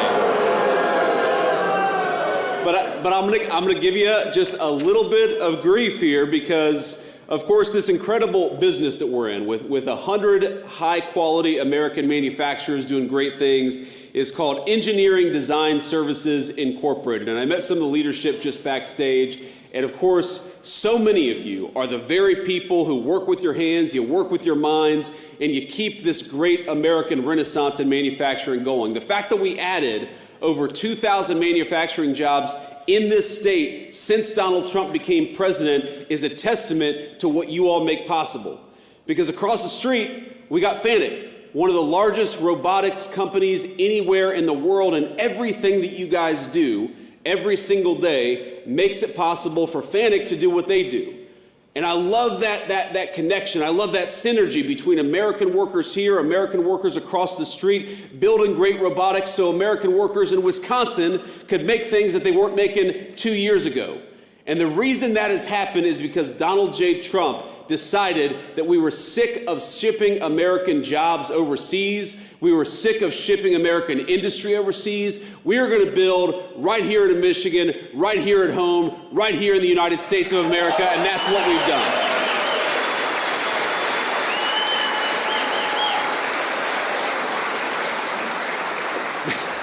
Now that said, as proud as we are of the great robotics that are happening right here and across the street, do you know that, and you all should be very proud of this, Michigan is the #2 state in educational robotics adoption. I didn't know that until I was talking with somebody backstage. The #2 state out of 50. And this is where the grief comes in. Guess what's #1?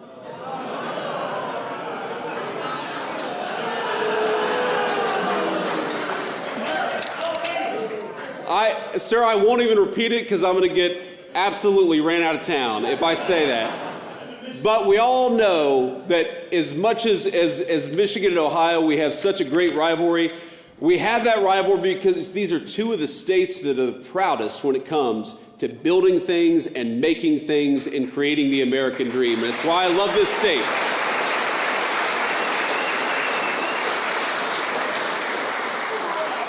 But I want to talk a little bit just about what the President of the United States and the entire team has done with the auto industry in the great state of Michigan. I know we're not in an auto plant, but this is an economy that depends on American automobile manufacturers, and it's one of the things that I'm proudest of that we did. Because we inherited a country where Joe Biden and the Democrats were trying to wage war against our American automakers. They were creating thousands and thousands of pages of new regulations. They were going to war against American energy. They were trying to force every single person in this country to drive an electric vehicle until about 1 year and 2 months ago, when Donald J. Trump came into the White House and said, you know what? We believe you ought to be able to drive whatever in the hell car you want in the United States of America because we want people to choose.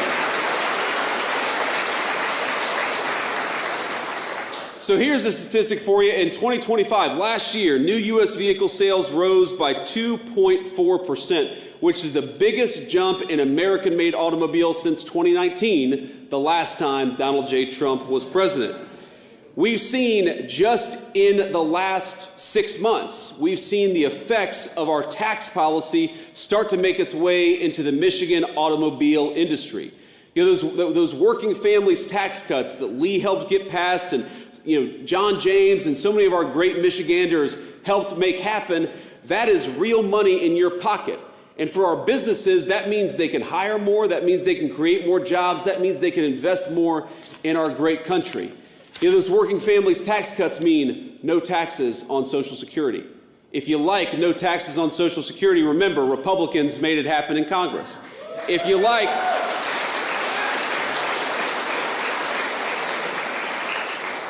like no taxes on overtime, because we've got a lot of great overtime workers just here in this place, you ought to thank a Republican in Congress because congressional Republicans made no taxes on overtime happen, and Democrats fought us every single step of the way.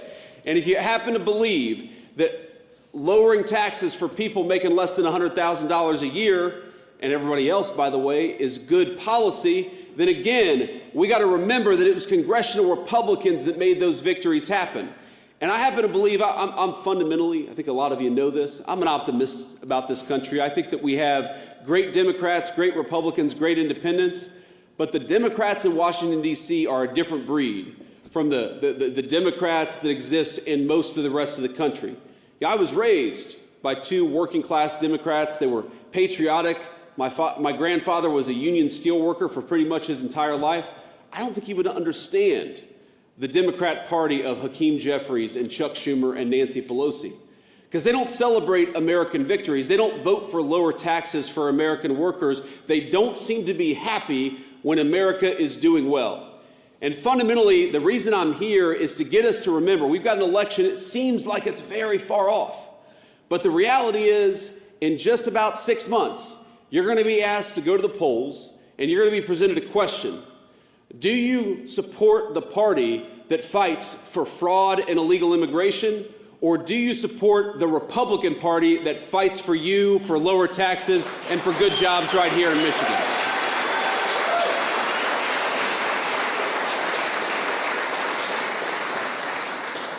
And I want to make sure I read off, things that I learned about just on the airplane that are happening to this incredible state.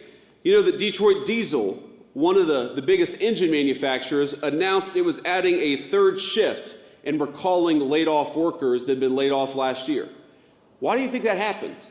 That happens for two reasons. Because we've got tax policies that promote the investment in the American worker, and because the President of the United States, for the first time in my entire lifetime, was willing to say to the rest of the world, you're done poaching our industry, you're done poaching our jobs. If you want to build right here in the United States of America, you get a big fat tax cut. But if you're trying to undercut the wages of American workers and bring in cheap garbage from overseas, you're going to get a big fat tax increase because we're protecting our workers and we're protecting the jobs that support them.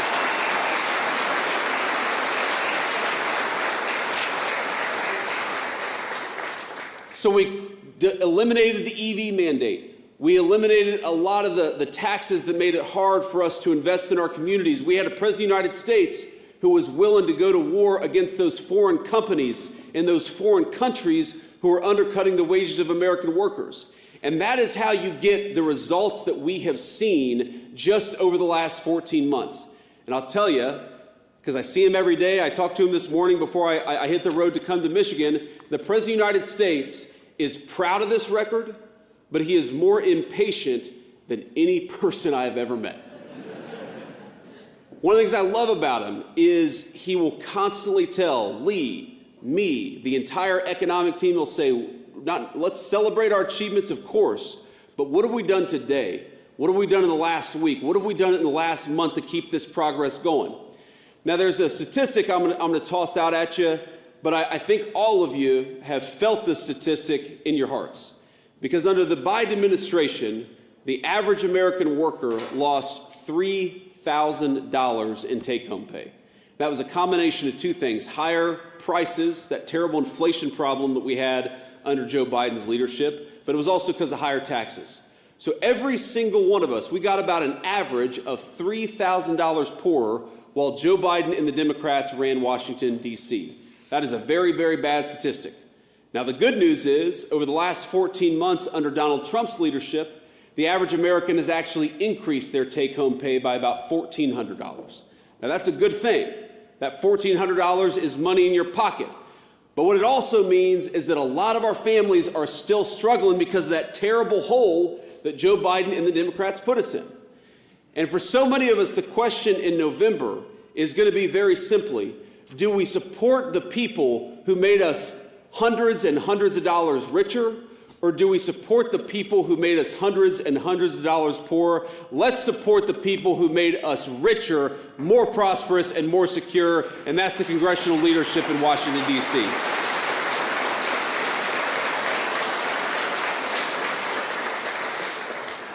Because here's the thing, I landed, I don't even remember which airport we landed in, but it was about a 20-minute drive from there to here, and I was looking around and I was thinking to myself, again, this is why, even though I'm an Ohio State guy, I love this state, it reminded me so much of my hometown.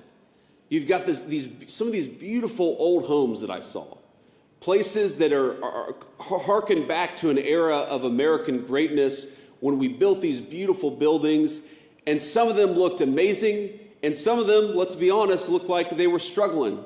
I drove through some areas that were clearly struggling. And you know what I realized? That the American dream was sold to the highest foreign bidder for pretty much my entire life.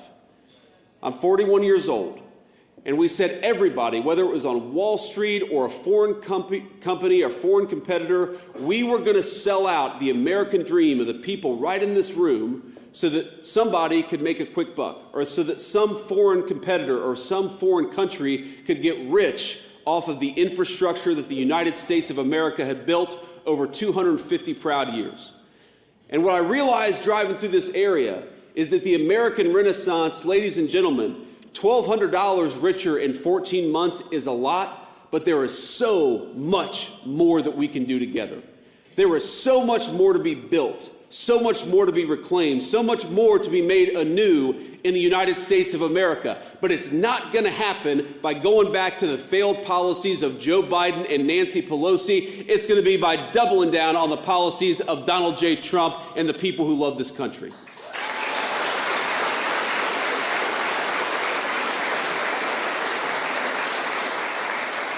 In the same way that the American dream wasn't sold out in 1 year, it's going to take us longer to rebuild it. And what is really at stake in this election in November is fundamentally, we've done so much good, and we've built so much, and we've been able to do a lot for the American people, but the Democrats threatened to take us straight back to where we were just a few short years ago. And we all know the economic statistics. We all know the fact that we felt it in our pockets, that everything from groceries to our home electricity bill was going up at a level that it hadn't gone up in 40 years under Joe Biden. But it's not just that. Because the American dream, my friends, as you all know, it's not just about going out and being able to buy something, as important as that is. It's not just about the economics, the dollars and cents, though of course we demand that our citizens become more prosperous. It's also about peace and security. It's about being safe in your own home. It's about what I think of as a classic American idea that just because you grew up in a poor family like mine doesn't mean you shouldn't be able to walk down the street in safety and security in your own country. And that is what Joe Biden and his leadership and Nancy Pelosi and all these clowns in Washington, that is the thing that they tried to take away the most from us. Where do you think the fentanyl that flooded our streets and killed hundreds of thousands of our citizens came from? It came from Joe Biden's wide open border. Where do you think the highest crime rates, the highest murder rates came from during that administration? They came from the fact that we went to war on the police rather than on the criminals who committed crimes. Where do you think the fact that we had elevated murder rates, not just in our big cities, but in our small towns, because we let in hundreds of thousands of violent criminals into the United States of America? So when I talk about the American dream, I mean, number one, that I want you to have a good job that pays you a good wage, that allows you to put food on the table, but also take a couple of nice vacations every year. But what I also mean is that we need to get the people who are making our cities less safe the hell out of our country and focus on American citizens first.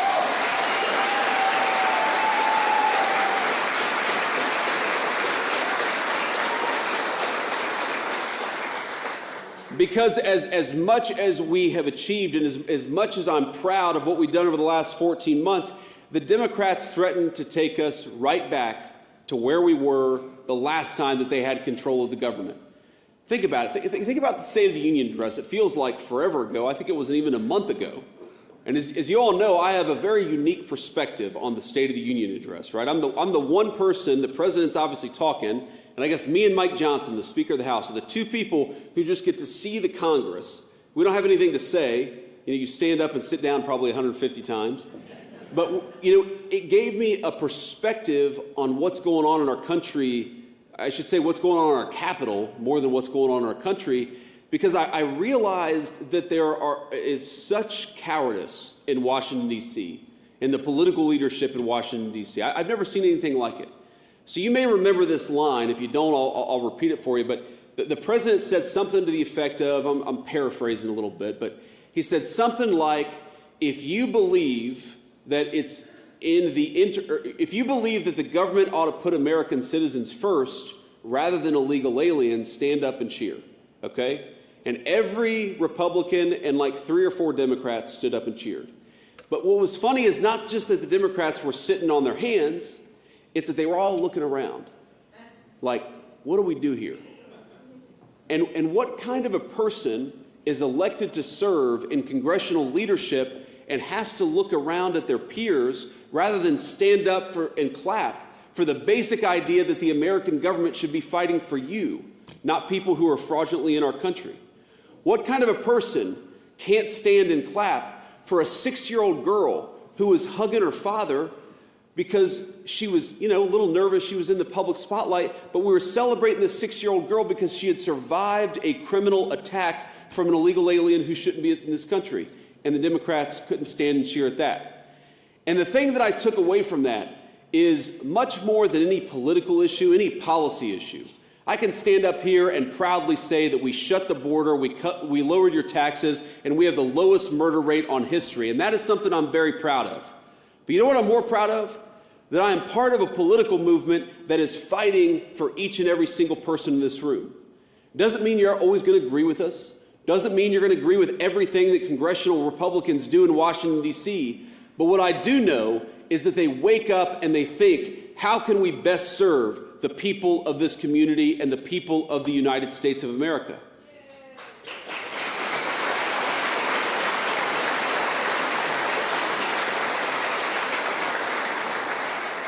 And that is the biggest dividing line, and it breaks my heart to say it. The biggest dividing line in our politics is not tax policy or regulatory policy or even immigration, as much as you and I care about all these things. The biggest dividing line in our country is that we have in Washington, D.C., one political movement that is dedicated to fraud, to illegal immigration, and to making sure that this country is safe for them rather than safe for us.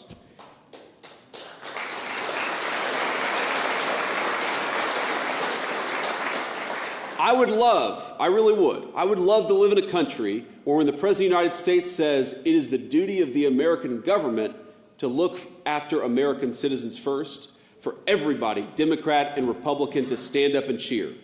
But my simple request is that until we get to that moment, until the Democrats can cheer for the idea that the government fights for you, until the Democrats can cheer for the fact that the government should be lowering your taxes, until the Democrats stand and cheer for the fact that the border ought to be closed and we ought to get the cartels out of our country, do not send those crazy people or any more of them to Washington, D.C. Support the people who fight for you, and that is Donald J. Trump and the entire leadership of this party.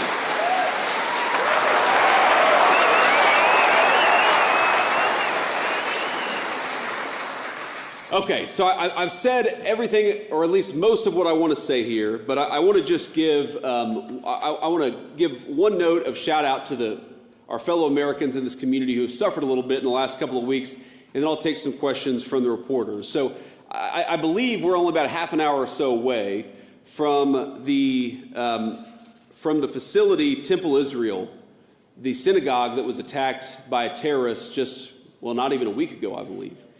And I think that all of us ought to keep these folks in our prayers, because when something happens to any member of our American family, and this particular incident happened to Jewish members of our American family, it is something that all of us have to stand up and say, it's disgusting, it's unacceptable, and we're not going to tolerate in the United States of America.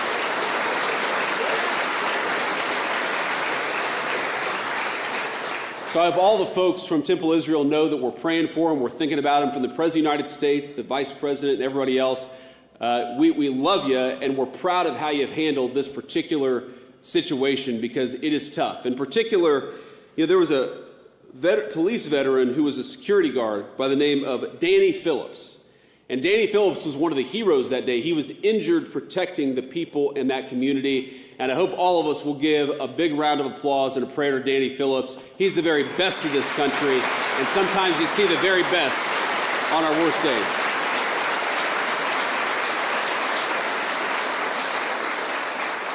So with that, I will say thank you all for having me. The fun is not over yet. We'll take a few questions from the reporters, but if we could, what I'd like to do is start out with the local reporters first, and then if we have time, we'll get to the national reporters after that. Okay, go ahead, guys.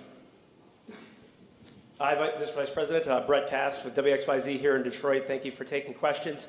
We're seeing gas prices here climbing at home, in particular here in Metro Detroit with what's going on with Iran and the impacts in the Strait of Hormuz. What is the administration doing to help keep gas prices down, and where do you see gas prices going here in the near future? Well, the President of the United States has been crystal clear about this. Look, gas prices are up. And we know they're up, and we know that people are hurting because of it, and we're doing everything that we can to ensure that they stay lower. I will say, the president said this, and I certainly agree with it. This is a temporary blip, okay? What happened under the Biden administration is that gas prices were high for 4 years.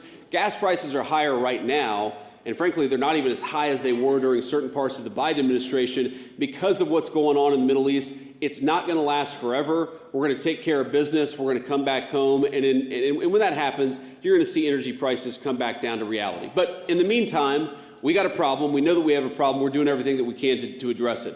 A couple of steps that we've taken just in the last couple of weeks is that we actually worked with a lot of our allies all over the world who are suffering from this, frankly, more than we are, because unlike the United States, where we've pursued an energy dominance agenda, you've got a lot of people all over the world who have focused on a lot of green energy scams, and they're hurting a lot more than we are.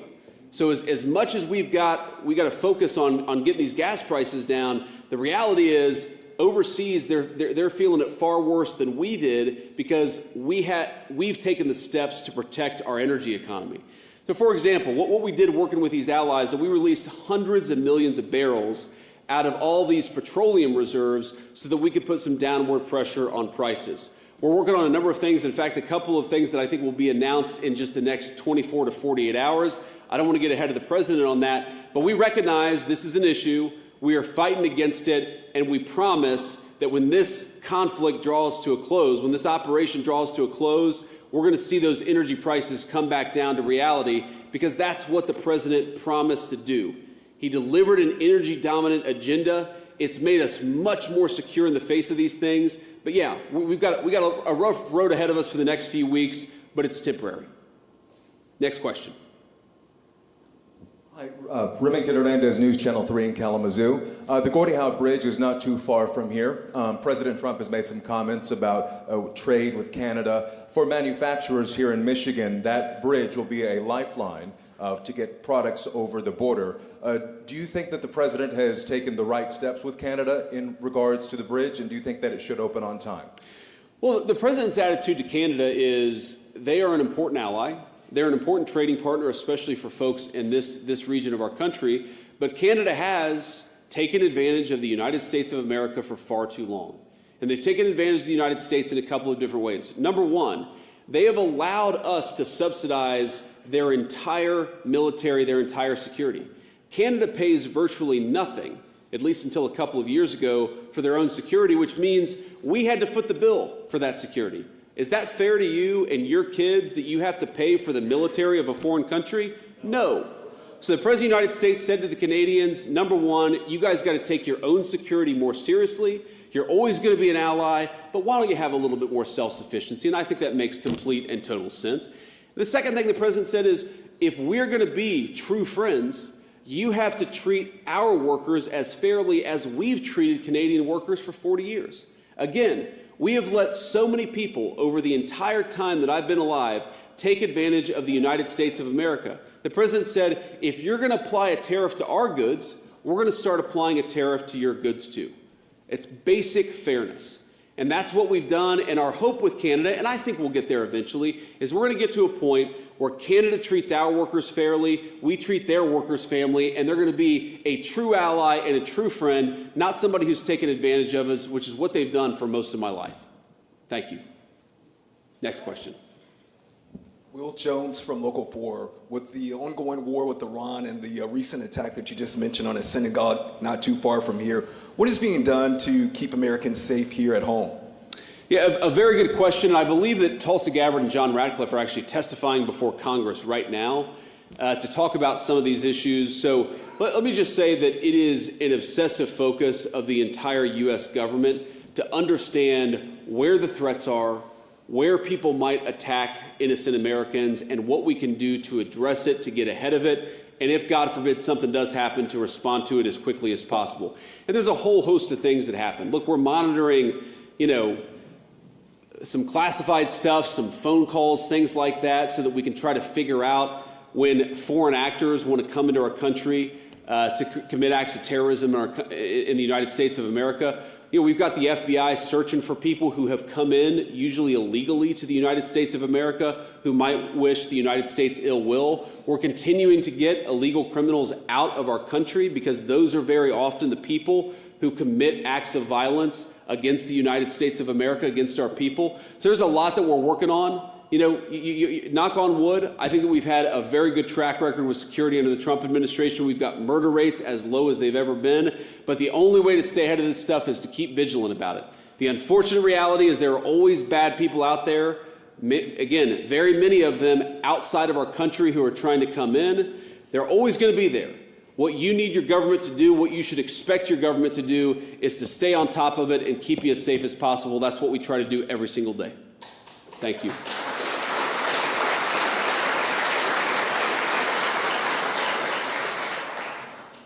Colin Jackson, Michigan Public Radio Network. We're seeing ICE expanding its presence in Southeast Michigan with developments in near the airport in Romulus and office spaces in Southfield.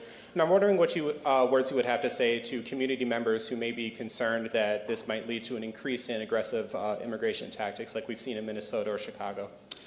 Well, what I'd say is that ICE is a very simple job, and it's not just ICE, it's the entire federal government, law enforcement agencies, the various three-letter agencies that exist within the federal government. It's to make people safe. And ICE in particular is trying to get violent criminals out of the United States of America. People who have no legal right to be in the United States of America, the best thing they could do is just go home voluntarily. That would be the easiest thing. And I always find it a little bit weird when congressional Democrats or others say, how dare you? And then the thing that they're so offended by is that we're getting illegal aliens, many of them with criminal records, out of our country. How dare we? That's exactly what we should be doing. That's what we promised we would do when the American people elected Donald J. Trump president of the United States, to protect the American people. You heard the last questioner, asking justifiably about how we're keeping people safe. One of the ways that we keep people safe is by making sure bad people are outside of our country rather than inside of our country. And if they're inside of our country, inside of a jail cell, which is where they should be.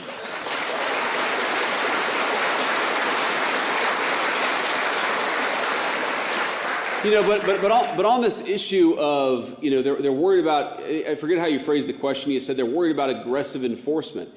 We have had ICE and immigration enforcement operating in 50 states, in red states and in blue states, in very, very blue cities and very, very red cities without any incident. And the two exceptions, maybe three exceptions, are where? Minneapolis, Chicago, and Los Angeles. Because in those three states, the local political leadership said, do not cooperate with getting violent criminals out of our state or out of our city. Now, I don't understand that. If I'm living in suburban Minneapolis and I find out there's a sex offender, illegal alien living 3 blocks away from me, I'm going to be calling the police and saying, get this person out of my country. But unfortunately,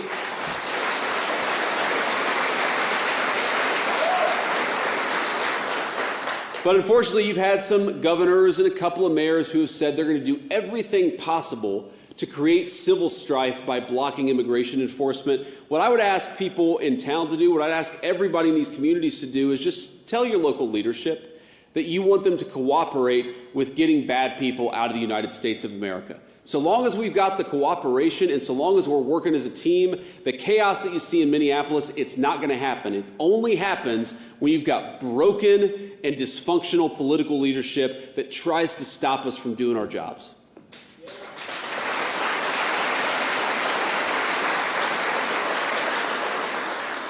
Thank you for taking questions, Mr. Vice President. Craig Mauger from the Detroit News newspaper here. There's a lot of concern and talk in Michigan right now ahead of this pivotal midterm election that the federal government might somehow intervene in the administration of the election here in this state. Do you have any promises that you would make that the federal government will not intervene in any way in this election, or what would you tell people in Michigan who are concerned about that? Well, what do you mean by the federal government intervening in the election? That's the first I've ever heard of it, but maybe I don't understand the question. I believe the president has talked about nationalizing elections in recent months himself. It states. Well, if what you mean by intervening in the election is that we want everybody to have a voter ID before voting in this country, yes, we should be doing that, to be clear.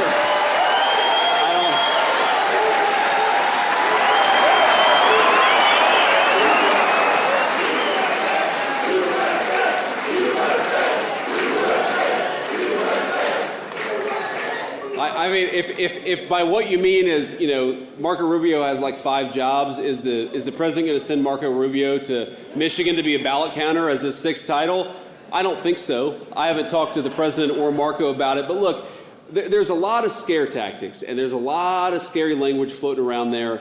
The president and I have been working very hard, and we actually got a good vote yesterday in the United States Senate on the Save America Act, which is a very simple piece of legislation that does a number of things. But one of the things it does is actually establish this very simple principle that if you're going to vote in a federal election, you ought to show identification before you do so. I think that's very much common sense.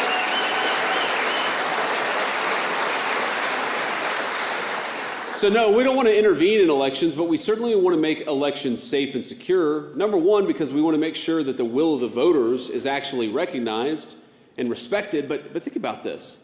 We've got, I don't know how many people, a lot of people in this room. Let's say for every single person here, an illegal alien shows up and votes in a Michigan election. That isn't just fraudulent, and that isn't just illegal. That steals your right to vote away from you, because then your vote counts for less. If you believe, as I do, that the American people are sovereign in their own country, then you have to believe that their vote should be protected, and the only way to fully protect their vote is to prevent fraudsters from coming and voting in American elections.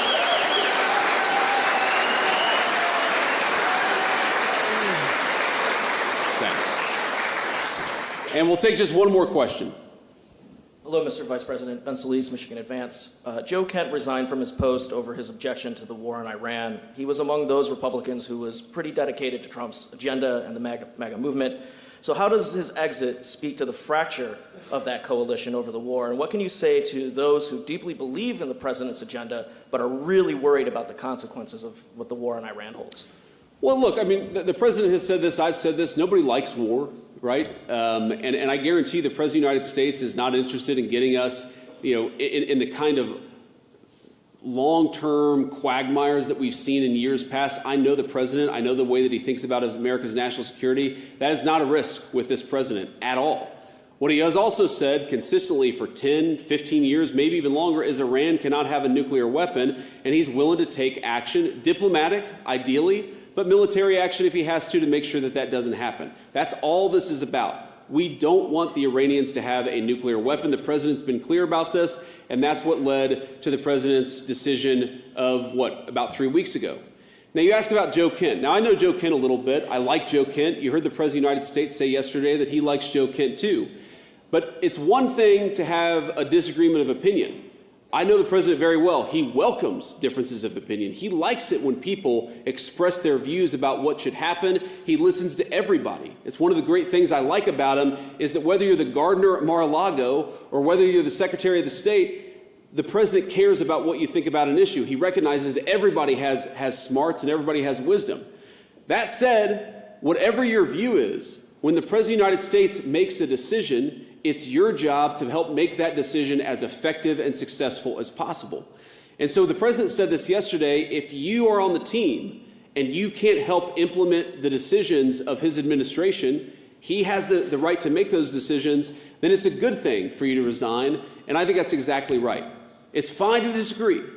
But once the president makes a decision, it's up to everybody who serves in his administration to make it as successful as possible. That's how I do my job, and I think that's how everybody in the administration should do their job, too.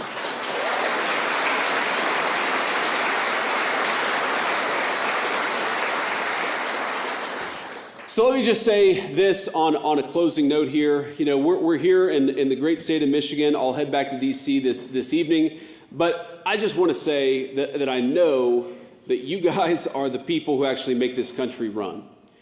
When a very formative moment for me, just for a lot of reasons, in part because all of our leaders went completely insane, was the COVID pandemic. And remember how they shut everything down? And I kept thinking to myself that I knew a lot of people who worked in manufacturing. I knew a lot of people who continued to go to work because they didn't have any other choice. And frankly, while the United States of America would do just fine with a few fewer people on Wall Street on Microsoft Excel, America doesn't do fine at all if our manufacturers and the people who build and make things don't show up for work and make sure that America has the stuff that it needs. So one of the ways that we think about our administration, one of the ways that we think about our goal is that we serve you. You fought for us for long enough. We have to fight for you. You've done your job for the United States of America, and you're going to keep on doing it. It's time to have a government that works for you. Now, I mentioned this earlier. For my entire life, the story of my hometown was another factory closed, another place that provided good jobs to the moms and dads of my friends was going overseas, another family that faced financial stress because mom or dad lost a job was getting divorced because of the financial pressures created by stupid policies coming out of Washington, D.C. And I just want you to know, I said this the first time I ever spoke as the vice presidential nominee, and I'll repeat it right now, I will never forget where I came from. Part of what we're trying to do, the biggest part of what we're trying to do, is stop the bleeding and reverse it to where factories were closing down for my entire life. Now factories are being built back up. Where engine manufacturers were shutting down shifts, now they're adding shifts. Where people are hiring instead of firing our great American workers. That is what we're trying to do in the Trump administration. And 14 months in, I think that we've got a lot to be proud of and a lot to build on and a lot to keep working at. But I just want you to know, thank you, but I just want you to know that no matter what you see come out of Washington from the crazy radicals, no matter what the media reports on and tells you, the President of the United States sends this message and the Vice President of the United States agrees with it wholeheartedly. You are the beating heart of the United States of America, and the Trump administration will never stop fighting for you every single day. God bless you all, and thank you for having me. It was pretty amazing that reporter that asked about interfering with the election had nothing to say when he answered him so directly. If you mean we want to secure it, if you mean do we want to make sure that it's just Americans, if that's what you're calling interference, I guess we're going to do it. And there's no place for them to go. And I didn't plan it this way. Had no idea what his last question was going to be. Well, actually, I did, but I didn't know this story was going to come out. But in any event, we got a breaking news story that confirms the rumor. Breaking news into the Fanfare news feed. A moment ago, sources are saying that Joe Kent, the former director of the United States National Counterterror Center, this is from Semaphore, he just resigned. He's now under FBI investigation for allegedly leaking classified information. And the investigation predates his departure. Congressman, your reaction to that tonight? Wow. Well, there's a lot there, and I think that we need to let this investigation play out, but we shouldn't tolerate any leakers in the administration, particularly regarding classified national security interests and information. So we'll let this play out and see where it goes, but if he was leaking, he ought to be held accountable just like anybody else would be. Now, 5 minutes ago, he seemed to think that Iran was a big threat, and then suddenly that threat went away. It was very odd. Congressman. Whoa. Wow, how things evolved. You saw Karoline Leavitt's face from the interview this morning when she's like, yeah, accountability. And if you guys know, that's Laura Ingraham for Fox. Her show comes on at 7 p.m. So that piece there ran in the 7 o'clock hour. And now it's been confirmed. Joe Kent is under investigation for leaking classified information. Wow. Let's see how this goes. But the bigger question is, who is he leaking the information to? Was he leaking that information to, I don't know, some guy named Tucker? This is about to get really, really good. And then, like I told you, tonight he went on Tucker's podcast, and then he's speaking this weekend at an event with a bunch of more Trump haters. Oh man, if I were these people, I would just go, I don't want to be around you right now. But then again, it's probably too late. Yeah, if you were involved with anything he was doing, it's too late. At this point, you're going to have to go get some Depends, because you're probably going to poop yourself, because now you don't know when the knock on the door is coming. If you were one of the recipients, you now know you're caught. Everybody who was involved in him is probably, oh no. Yep, they've been looking at you pre-departure. They knew you were the guy doing it. Wow. SB, you still there? Can you believe that? I am here. I'm always here. Yeah. Well, Wow. Doesn't surprise me. I mean, they're infested everywhere, and they're still infested. We got to get rid of that deep state. Well, brother, I thank you for hanging out for the last 2.5 hours. Anything before we sign off? I just saw an interesting stat about the U.S. It just was reported about 30 minutes ago that the U.S. became a massive oil exporter in 2025. 3.9 billion barrels sold worldwide. You know what the top buyers were? I'll list them quickly. Netherlands, Mexico, Canada, South Korea, Japan, China, and India. Wow. Interesting. Yeah. So people didn't, if they haven't heard the term net export, we send out more than we take in. And so why are gas prices up? That's an investigation waiting to be had. So tomorrow, it looks like we're going to have another busy day. Pete Hegseth has called a press conference for 8 a.m. I'm not going to go live with that. I'll record it and have it for the 11 o'clock show. Yeah, no 8 o'clock show tomorrow. And then tomorrow, the Prime Minister of Japan will be here, and they've got events all day long. Not sure which ones they'll televise. I understand you know how they get together in the Oval Office. They'll have that tomorrow at about 11:30, and then tomorrow night they have a dinner. So I'm pretty much Busy going to have day. to, huh? Busy day. Yeah. Busy The usual. day. All right, thank you. Have a good night, SB. Have a good night, guys. Bye. Bye. All right, so let me do super chats real quick, and we can get out of here. Wow, busy day tomorrow. Barry, you're a true patriot. Love you. Thank you very much for that. The real KRO, happy birthday tomorrow to Beth. Yes, in case you didn't know, tomorrow is Beth's birthday. John Villy, can't SB on what? Can't do what? My email won't work. I got your email. Don't worry. You got your email, and we got your address. I'm not sure what SB means. Dave Rattan, thanks to SB Beth Mods, Severo, Robin, Ashley, and Roy Rage for all you do keeping the chat safe. When I thanked Barry the other day, I no way was leaving our great mods out. Thank you very much. What is a black pillar?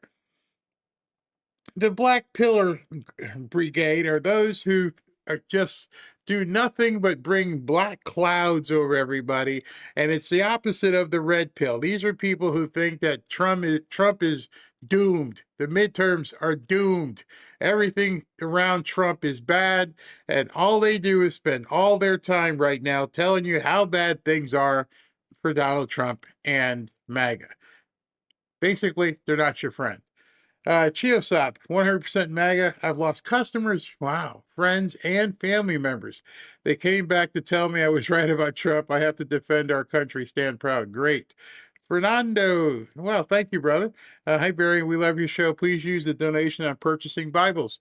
May the Lord bless. Barry, I don't know if I have your correct email. I emailed you several times regarding a question on FHA loans. I know that you were very busy. Not sure which email you send it to. If you want to flag Ashley, she'll make sure I get it.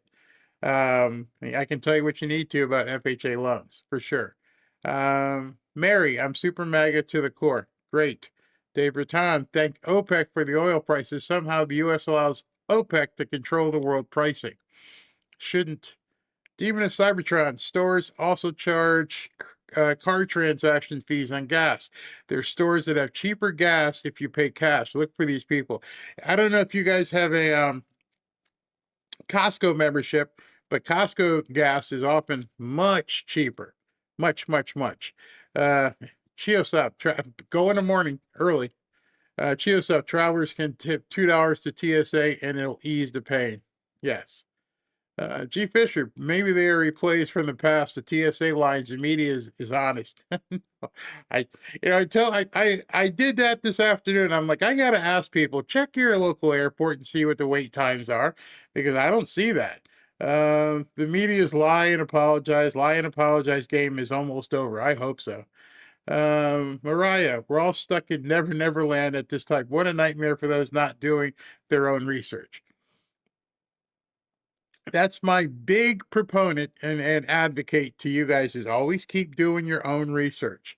And if you don't know where to look, we'll help you find it. Tim, hey Tim, I'm 100% Jesus first, 100% America first, 100% America always, 100% MAGA, 100% Trump. You're 100% right, brother. Buddy Sanders, it's a shame that Iranians and Cubans love America more than Democrats. Ain't that the truth? Tim, today's your birthday. Oh, so Beth's tomorrow. Tim's birthday. Happy birthday. Hold on.